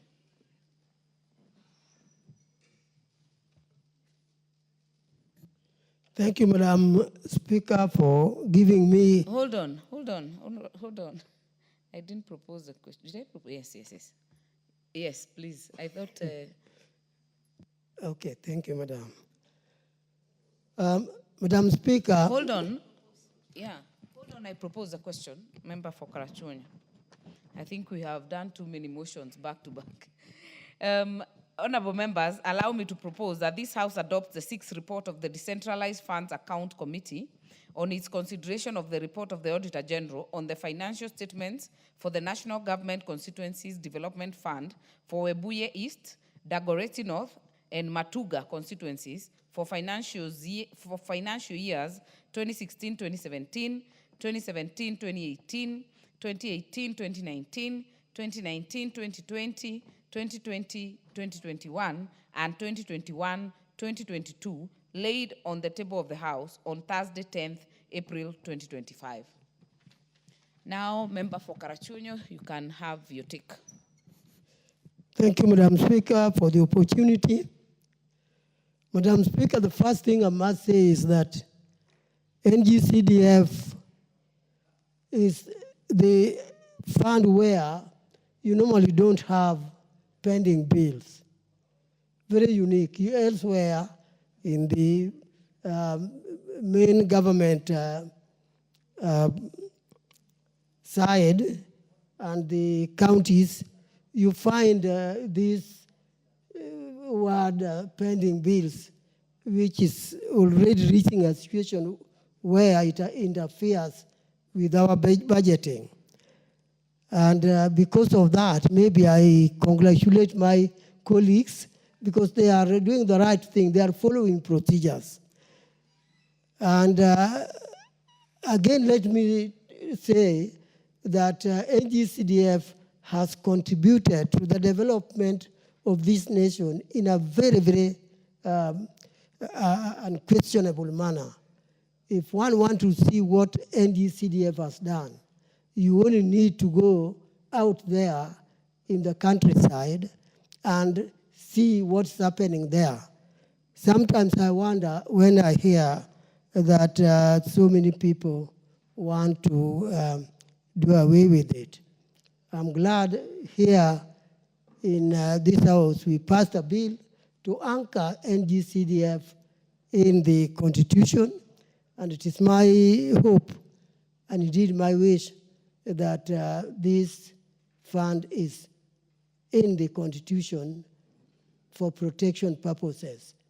That, if that happens, the Kenyans will never regret the funds given to NGCDF for use in various places. Again, it is a fund touching on the ground. It is a grassroots fund. If you ask anybody what the government does, almost you can be sure that you'll be told the government builds schools for us, the government do this and that. And that school is talking about is built by NGCDF. Personally, I'm proud of this fund, and I feel my colleagues have done well in implementing the projects for which NGCDF is meant. Again, you can say for sure that the much larger percentage goes into development and not recurrent expenditure. In most cases, you talk of 30% recurrent expenditure in government, and you talk of the same roughly in the county government spending. But in the NGCDF, it is the opposite. Recurrent is minor, very small. Even the number of staff working in NGCDF is much less in relation to comparison with the other funds. So I think it is a fund with meaning, a fund with benefits to wananchi.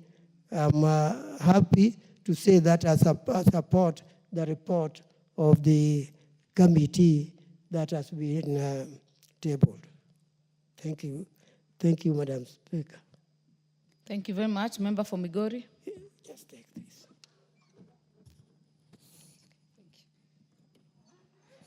Thank you, Honorable Speaker. Honorable Speaker, I stand to support NGCDF. If I may add NGCDF GAF, though the report that has been tabled is solely on NGCDF. First, I want to congratulate the chair for the decentralized funds for a job well done and the entire committee. Considering that those are 290 accounts that they have to audit, and I see that almost every day they are tabling a report. I think they are working well, they are giving value to Kenyans who elected them, and I do congratulate them for that. Madam Speaker, NGCDF is the only, together with GAF, is the only, I would say the only thing that works on the future. Because most of the projects that they do, almost all actually, are to do with the children going to school. And these are our future. The children are our future. And the children are our witnesses, because as we work here, our days are going and we will soon be out of this house. But our future, we are leaving them well educated, we are leaving them in good classrooms. Madam Speaker, the days I was going to school, there was no NGCDF. And imagine I went to a mud classroom, I sat on a stone. Fortunate enough, I made it to be who I am today. But our children are doing a little bit better because at least the members of parliament who have NGCDF, all of them, are making good use of it, apart from few areas that still are behind. So, Madam Speaker, I must say that this NGCDF is a good thing for this country, and I believe all citizens in this country are happy with what NGCDF is doing. Actually, other than the county government, if you were to give comparison to what the members of parliament do with NGCDF, compare with the national government and the county government, you would see a very big difference with the little money that our honorable members do receive. And honestly, it's a testimony out there, right from the children, they can testify. In fact, NGCDF, if I was to specify on bursaries, this is the only reason why a member of parliament is known. If you ask a standard 2 pupil who is your member of parliament, he'll tell you it is who and who. And how did you know him? He came to our school. How did you know him? He built a class in our school. So this fund is very important. If anything, after being put into the Constitution, it should even be enhanced and be given more money, because this is a fund that is truly felt on the ground together with NGAF. I support the report, I congratulate the committee, and I wish them well. Thank you, Madam Speaker. Mover to reply.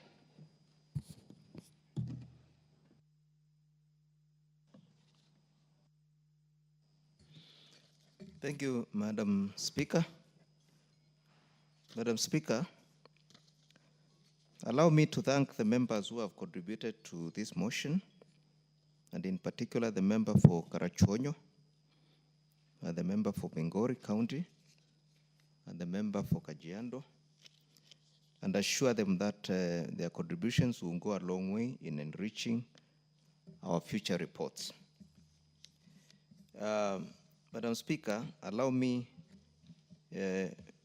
before I reply, to say that there is a notion out there that members are in charge of CDF, members are the ones who manage CDF, members are the ones who write checks. To reiterate to the public that members of parliament have no role in CDF. Their role is oversight and nothing else. The fund is managed by somebody called Fund Account Manager, who is appointed by the board of the NGCDF in Nairobi. And therefore, anytime a report is made by the public, civil society, the Auditor General, they always say members of parliament have misappropriated NGCDF. That is not true, and therefore I just wanted to put that clear. Madam Speaker, with those few remarks, I beg to reply and request that in accordance with Standing Order number 53.3, you put I beg to reply and request that the putting of the question be deferred pursuant to Standing Order number 53.3. Thank you, Madam Speaker. You are right on track. The question will be put in the next appointed time. Next order. Order number 15, the Pyrethrum Repeal Bill, National Assembly Bill number 40 of 2024. Second reading. Deputy Leader of Majority. Thank you very much, Honorable Speaker. Honorable Speaker, I may take this moment, Honorable Speaker, to thank you for the point to move the Pyrethrum Repeal. The key word is repeal bill, Honorable Speaker. I beg to move the Pyrethrum Repeal Bill 2024 be now read a second time. Honorable Speaker, by way of introduction, I just want to make a few introductory remarks. The Pyrethrum was introduced in Kenya in 1928 and quickly grew up into a major cash crop. By 1935, production had reached commercial levels, leading to export market development. At its peak, Honorable Speaker, in the 1990s, Kenya was the global leader in pyrethrum production, commanding 70%. You remember those days when you were young, you would sit by the small transistor radio and you hear Pyrethrum Board of Kenya. And they used to have a program, I think, before 7 p.m. news there, and there was always something on Pyrethrum. And in school we were taught foreign exchange, ANA, tourism, coffee, Pyrethrum, and we knew the list. Then, I don't know, Honorable Speaker, the rest is history, but we had the 70% of the world market. Honorable Speaker, today Pyrethrum is cultivated in only 18 counties and remains a high potential crop. I think that's the key word, potential crop. It's a high potential crop. It used to grow even in my village, this Pyrethrum, you know, Honorable Speaker, especially as a demand for organic insecticide continues to grow due to rising health concerns over synthetic chemicals. You know, those pesticides that are synthetically developed, Honorable Speaker. I think we must move back to organic, and Pyrethrum would be that potential crop. Honorable Speaker, to manage the growing industry, the government enacted the Pyrethrum Act, Cap 340 in 1964. It's archaic, old, you know. This law established two statutory bodies, the Pyrethrum Board of Kenya, PBK, to oversee cultivation and licensing, and the Pyrethrum Marketing Board, PMB, to manage processing and marketing. These bodies, Honorable Speaker, were charged with regulating and promoting the industry through a state-controlled structure. In 1977, Speaker, the Act was amended to merge PBK and PMB into a single entity, the Pyrethrum Board of Kenya. Honorable Speaker, as I speak, I am preparing the Bishop to second me, so I have already said who will second me, and I hope he will. Are you having doubts on the capacity of the good bishop? No, the good bishop is ready. He's ready, and I'm just alerting him that when I'm done, in a few minutes, he will be up and supporting this bill. Honorable Speaker, as part of wider agricultural sector reform, and this is where the rubber meets the road, Honorable Speaker. As part of the wider agricultural sector reforms, 3 key laws were enacted and assented to on the 14th of January 2014. The Crops Act 2013, number 16 of 2013, the Agricultural and Food Authority AFA Act of 2013, number 13 of 2013, and the Pyrethrum Act of 2013, number 2022 of 2013. And I want to explain this, Honorable Speaker. You know, as part of the major reforms in 2014, Honorable Speaker, we put all the individual Crops Act into one act, and we got the Crops Act. And then we looked at those crops that, Honorable Speaker, were meant to be food crops, Honorable Speaker, and we put them under the AFA Act, the Agricultural Food Authority, Honorable Speaker. So when we did that, we put coffee, we put tea, we put Pyrethrum, we put sunflower, we put cashew nuts, macadamia, and all those together, Honorable Speaker. But then the mistake that was made is to allow Pyrethrum to have its own act, and yet it was put under the AFA Act. I hope that is understood, Honorable Speaker. So when that was done, when put in the AFA and the Crops Act, it made it very difficult for Pyrethrum to operate on its own act because other acts were regulating Pyrethrum. And I think that is what is very, very important, Honorable Speaker.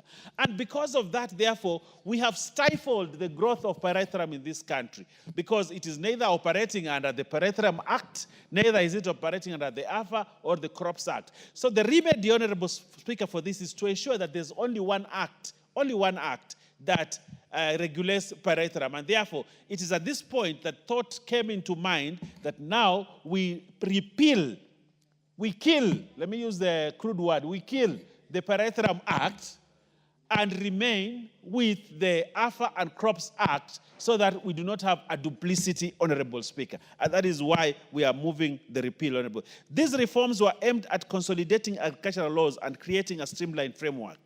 However, the simultaneous existence of all 3 acts led to regulatory duplication, particularly in the Pyrethrum subsector. Honorable Speaker, the Pyrethrum Act 2013 established the Pyrethrum Regulatory Authority, whose functions largely mirror those of AFA. They mirror those of AFA, the regulations, Honorable Speaker, and therefore we have duplicity. Earlier, under Cap 340, the regulatory and marketing responsibility were separated between PBK and PMP until the eventual merger.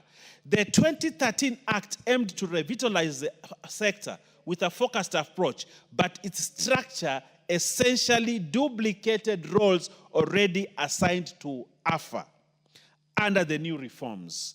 especially with regard to licensing, processing, and promotion. So as we speak, Honorable Speaker, we have Pyrethrum Board. It's an act which has functions which are duplicated under the AFA Act and the Crops Act, Honorable Speaker. And therefore, it is important that one of them paves way for the other. And the choice is that Pyrethrum Act paves way for the AFA Act to still continue to regulate Pyrethrum. Honorable Speaker, the existence of the Pyrethrum Act 2013, alongside the Crops Act and AFA Act, has created legal uncertainty and conflict in mandates. Legal uncertainties and conflicts in the mandate, Honorable Speaker. It has also delayed the enactment of specific regulations under the Crops Act for the Pyrethrum subsector. And this is very important, Honorable Speaker. My Speaker, you see, the minister is supposed to give regulations for the Pyrethrum subsector. But AFA board is supposed also to give regulations for the Pyrethrum subsector. So because of that duplicity, Honorable Speaker, it has become very, very difficult to give regulations and to keep Pyrethrum alive in this country. And because of that, Honorable Speaker, this lack of clarity has affected efficient oversight, discouraged investment, and hindered full liberalization of the Pyrethrum sector, Honorable Speaker. So, Honorable Speaker, what is the content of this bill when we say repeal? What is the content of a repeal bill, Honorable Speaker? It is unprecedented. I've been in this parliament for many years, Honorable Speaker, but I think this is the time that we are doing this. And actually have the honor and pleasure to actually midwife a repeal, Honorable Speaker. Honorable Speaker, the Pyrethrum Repeal Bill 2024 therefore seeks to address this problem by repealing the Pyrethrum Act 2013 in its entirety, to write it off and remove it from the face of the Kenyan law, Honorable Speaker. The repeal is aimed at harmonizing regulations by allowing only the Crops Act 2013 and AFA Act 2013 to govern the Pyrethrum subsector. This will eliminate duplication, clarify institutional mandates, and facilitate the development of sector-specific regulations under a single legal and institutional framework, enhancing efficiency, attracting investment, and supporting the revival of the Kenyans' once thriving Pyrethrum industry. My Speaker, regulatory overlaps, ensure clarity in governance, and allow the sector to be effectively guided under the Crops Act and the AFA Act. This will unlock the full potential of Pyrethrum as a key value chain, attract investment, and improve livelihoods. I therefore urge all members to support the Pyrethrum Repeal Bill 2024 in the interest of revitalizing the industry and supporting our farmers. Honorable Speaker, I think I've made a clear case that we actually don't need this bill, that we need to repeal it and allow the AFA and the Crops Act to regulate Pyrethrum so that we can have a revitalized Pyrethrum subsector in this country, Honorable Speaker. On that point, and that regard, Honorable Speaker, I want to ask the good bishop, a man of great wisdom and words, to actually support and second this bill. I thank you, Honorable Speaker. Very well. The Honorable Dr. Bishop Jackson Kosgei.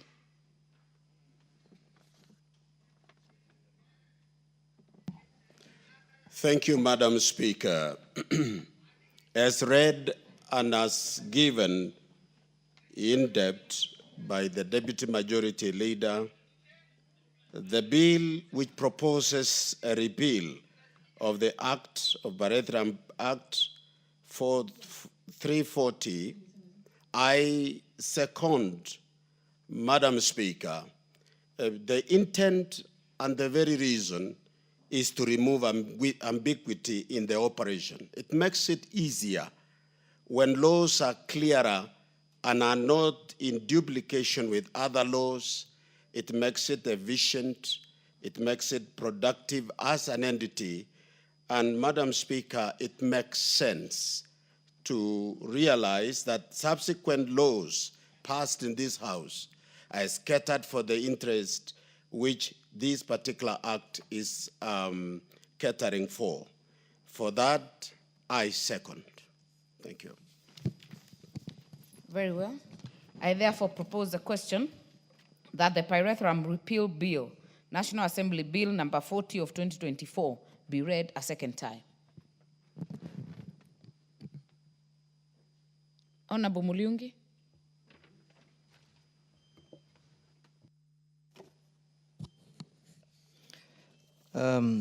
Honorable Speaker, I rise to support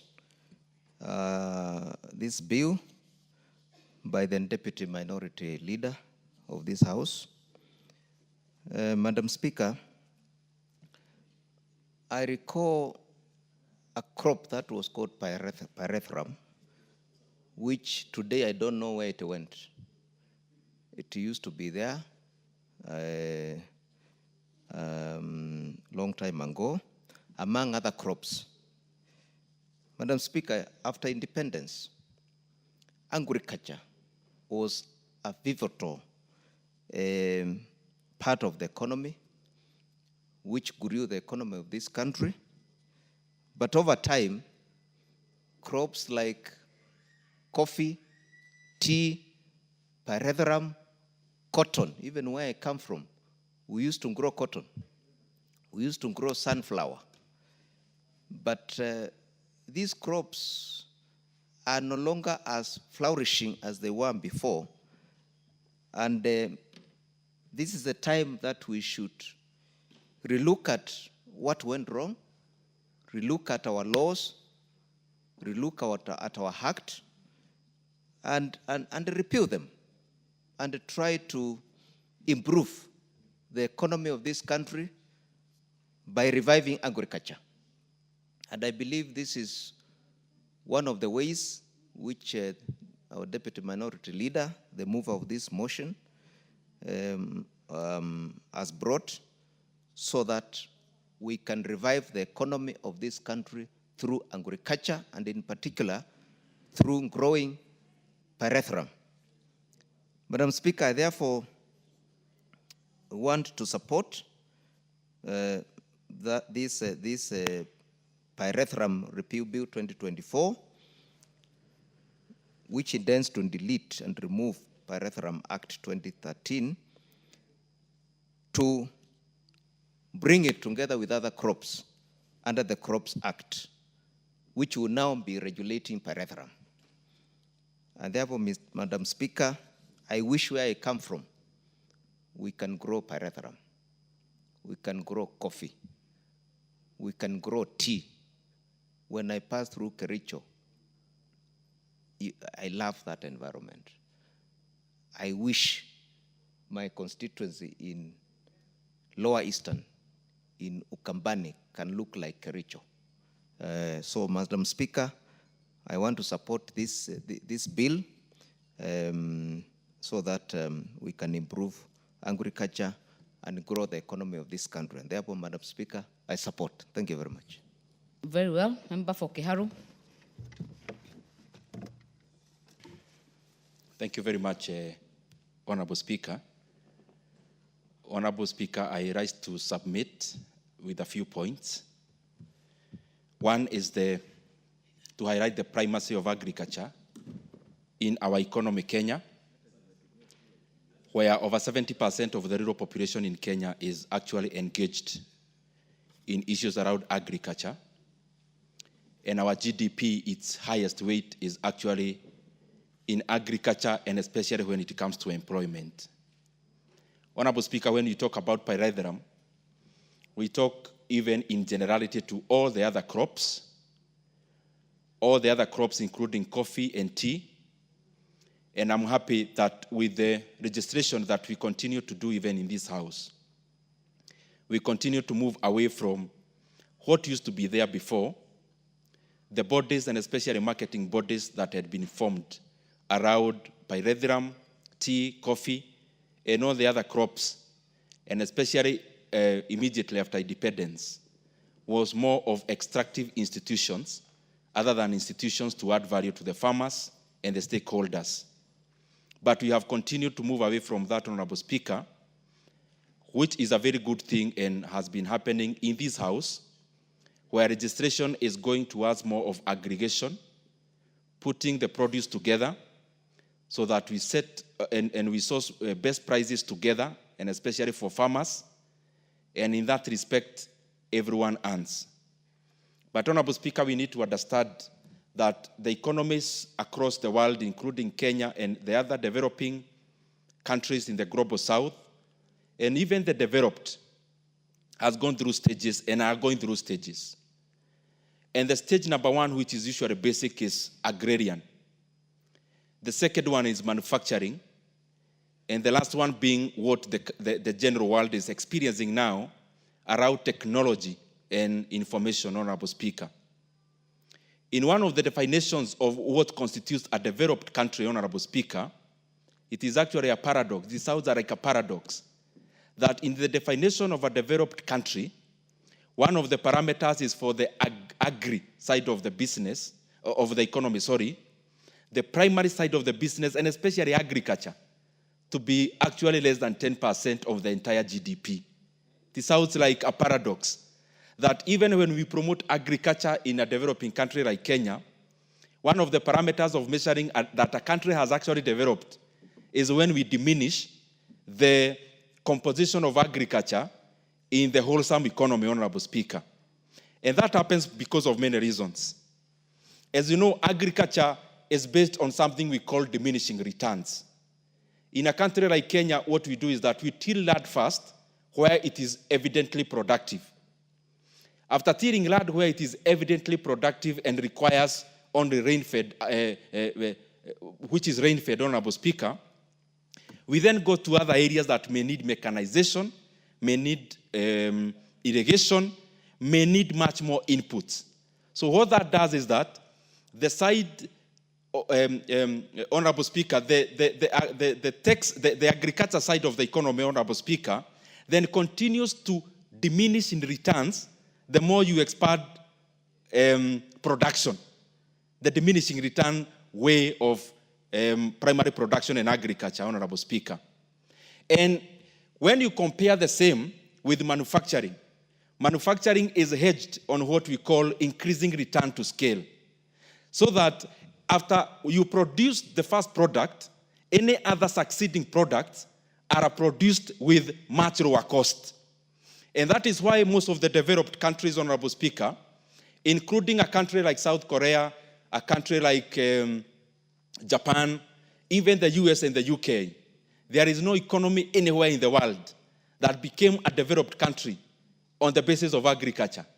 Agriculture has to always transition into manufacturing, Honorable Speaker, and for many reasons.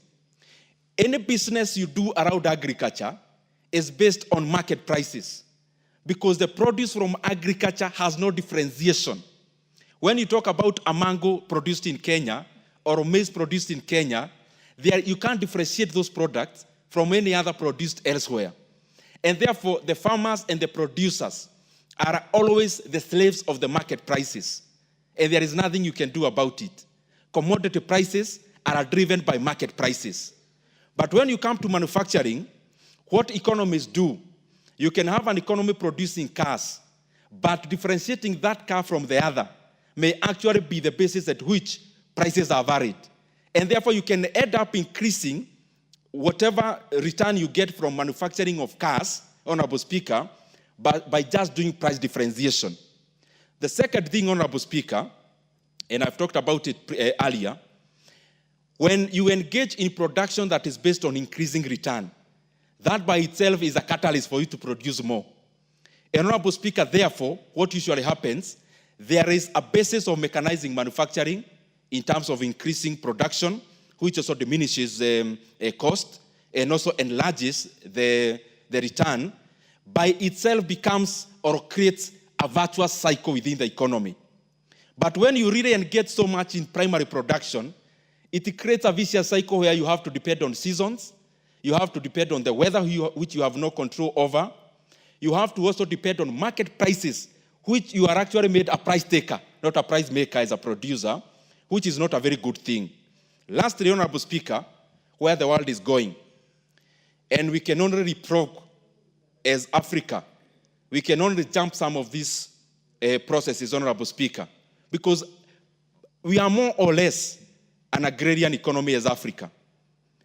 We may have to leapfrog or jump a stage of manufacturing to now catch up with the other world, which is now currently in tech, and especially tech around big data, and also AI.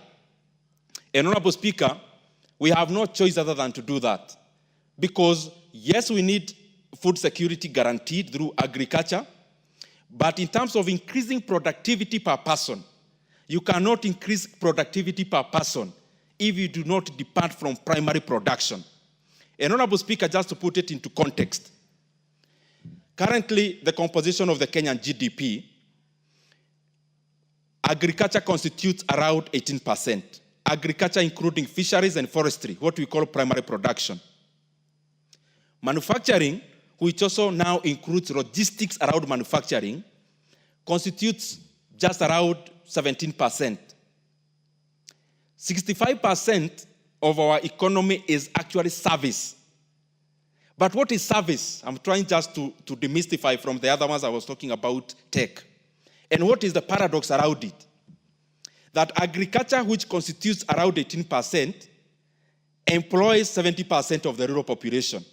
Then only one thing can be deduced from there. That if you are employing too much with so few, then productivity is too low. If so many people are engaged in an 18% segment of the GDP, then it means the 70% are earning too low, and therefore the productivity is too low. Basically because there is a limit at which you can mechanize agriculture, and there is a limit at which you can do increasing return to scale. Now, when you come to manufacturing, what do we actually call manufacturing in many economies in the global south? What we call manufacturing is actually agriculture value addition. Agriculture value addition meaning whatever we call manufacturing in Kenya, a bigger proportion is what adds value to what we get out of primary production. Honorable Speaker, even within manufacturing itself, we need to scale to higher levels of manufacturing. Higher levels including machinery, including higher level that requires more technology. Again, in that level, where do we play as an economy? We only play around assembly. Many times you confuse manufacturing and assembly. When you have a vehicle being assembled in Kenya, that does not constitute and cannot pass as manufacturing, Honorable Speaker. Manufacturing should go into components. Whatever you are assembling, where are they coming from, Honorable Speaker? And also, going back to the same primary production, whatever you produce in primary production and you sell it in that form, what you actually do is you are exporting to, Honorable Speaker. When you produce minerals, when you produce fisheries resources, when you produce forestry resources, and when you produce agricultural resources in raw form, and then you hand them over through export to another economy, Honorable Speaker, you are handing over increasing returns, you are handing over more productive jobs, you are handing over taxes, which would have been derived if that was done around, Honorable Speaker, and therefore you are actually handing over what is more productive in the entire value chain, Honorable Speaker. So we need to also move, that is the point I wanted to make, that even beyond primary production and manufacturing, we need now to move on the side of tech, which could be found around mostly the service industry. So that even within the service industry, which is dominant in our economy, Honorable Speaker, we move from the low-paying service industry cadre. We now scale up to what has more productivity. Because whatever we call, Honorable Speaker, a service in Kenya is more in terms of hospitality, in terms of retail and wholesale, in terms of logistics, Honorable Speaker, transportation, and the rest. But Honorable Speaker, if you look at the productivity there, because mechanization is low, productivity per person is also low. In a lump sum, Honorable Speaker, we need, even if we talk about agriculture, even if we talk about this bill, we also have to think about manufacturing, and also we have to think about the modern economy, which is now tech around big data and AI, but also without forgetting that manufacturing is the one that actually creates jobs in scale. If there was more time, Honorable Speaker, I would have given more points around even the inequalities that could be created by dominantly jumping into tech without engaging in manufacturing, but I leave that for the other members to also give their views. I submit. Fatuma, are you on this? Okay, I will call the mover to reply. Honorable Speaker, thank you very much, Honorable Speaker. It's also my pleasure to actually reply. And in replying, Honorable Speaker, I listened to my friend Dindi Nyoro. He now sounds like a professor in a university and gives very good lectures. I think that's the next thing you need to go to become a professor. He always sounds like that. at a university. I was there and I enjoyed my time, and I think I can induct you in how to become a good professor in a university. But good ideas around the economy and around agriculture, and I appreciate you very, very much. Honorable Speaker, in reply, I want to say it's time now that we repeal this law, Honorable Speaker, the Pyrethrum law, and ensure that we enact, we allow AFA Act and the Crops Act to take precedence and actually to move the Pyrethrum sector in this country. Honorable Speaker, I want to invite members to support this this bill as it comes into the House of the Whole, so that we can very fast and very quickly breathe a new life to the Pyrethrum subsector in this country. Honorable Speaker, I reply and request that we defer the putting of the question to another appropriate time as per the standing orders of this House. I thank you. It shall be so. The question will be put in the next appointed time. Honorable members, we have exhausted the business of the day. Be upstanding.